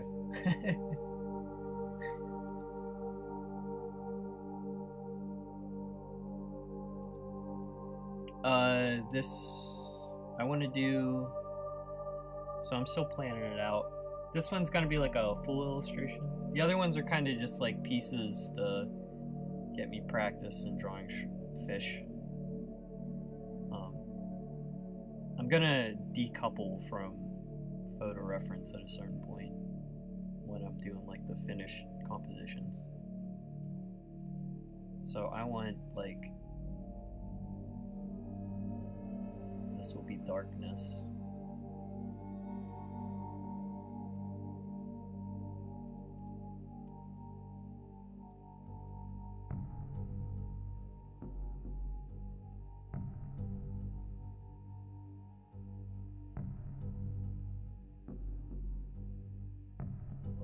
Shrimp mouth.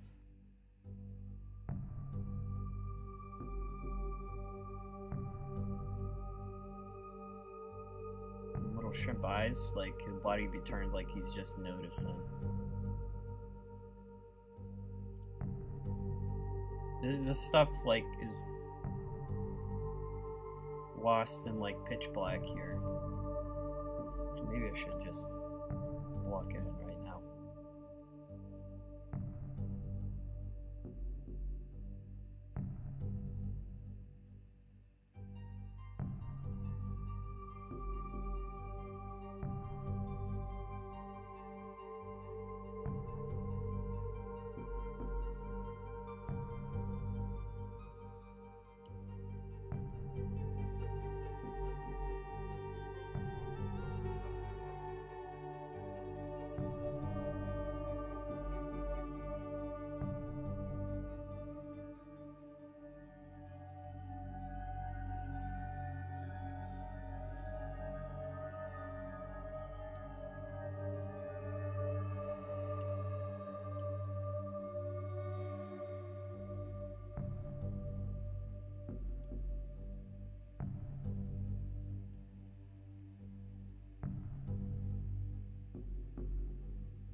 Everything underneath him should be disappearing in the shadow as well.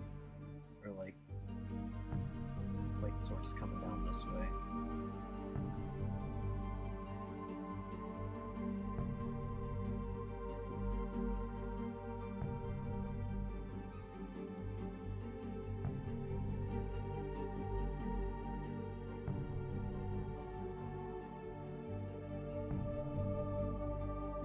If I was only working in black and white, this would be so much faster.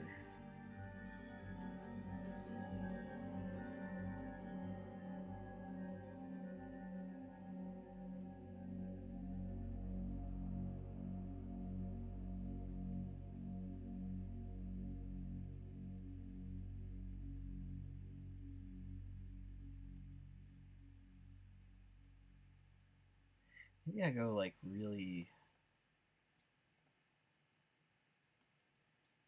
almost all of it black.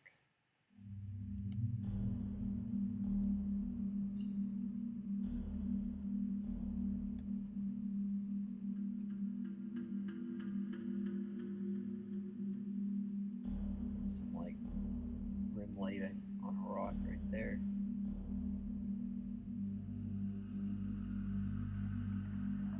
Yeah, because light will be coming in through there.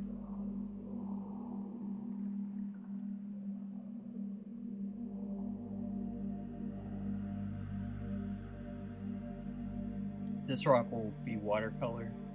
It's one of the few parts this cave will be watercolor.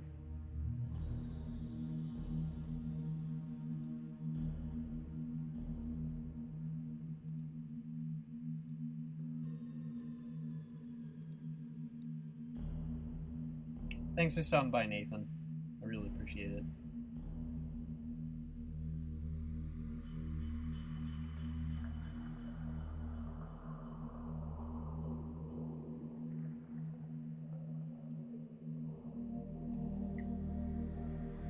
Oh, my stomach, my spine, everything hurts. I like this. Creepy crawler. This is kind of the vibe that I need. It's like he's coming out of the dark. That will look good.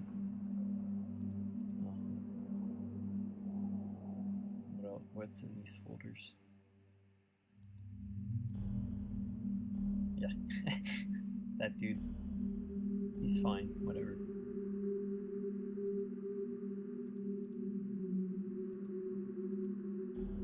Not over the moon with them, but it's fine.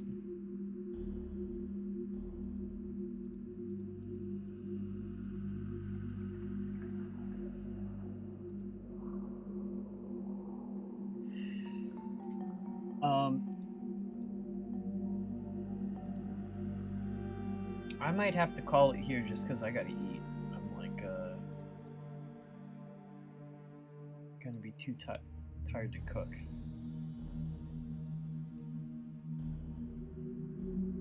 Hey, 6 is a silver. Well, you're catching the very end.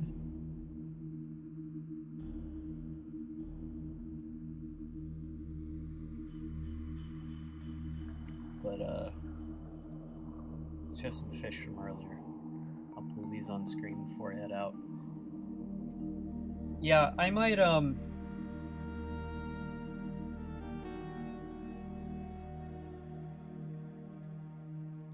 don't know if I want to stream tomorrow. I might. I don't know. We'll see.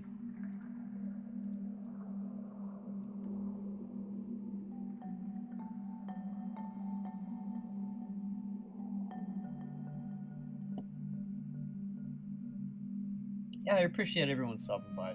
It, you know, I only started at 3, so it's not like the longest work day. I need longer work days for South Scrimshaw to be possible. But, this was fine, you know, got some stuff done. I'll get some stuff done after dinner, too. And then, see you about tomorrow. But it was fun talking about adventure games. That makes me want to play some old FMV adventure games.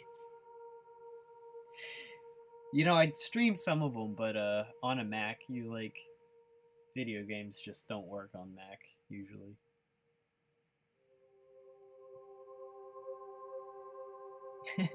Yeah, there'll be crabs in the VOD if you rewind.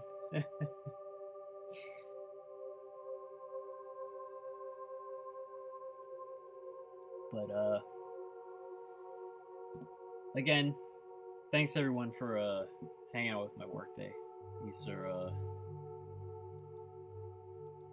sometimes it can be like, tests of endurance to just be drawing repetitive things over and over. But, appreciate you all hanging out. Alright, I am taking off. I'll see you all later. Where's the button? Later.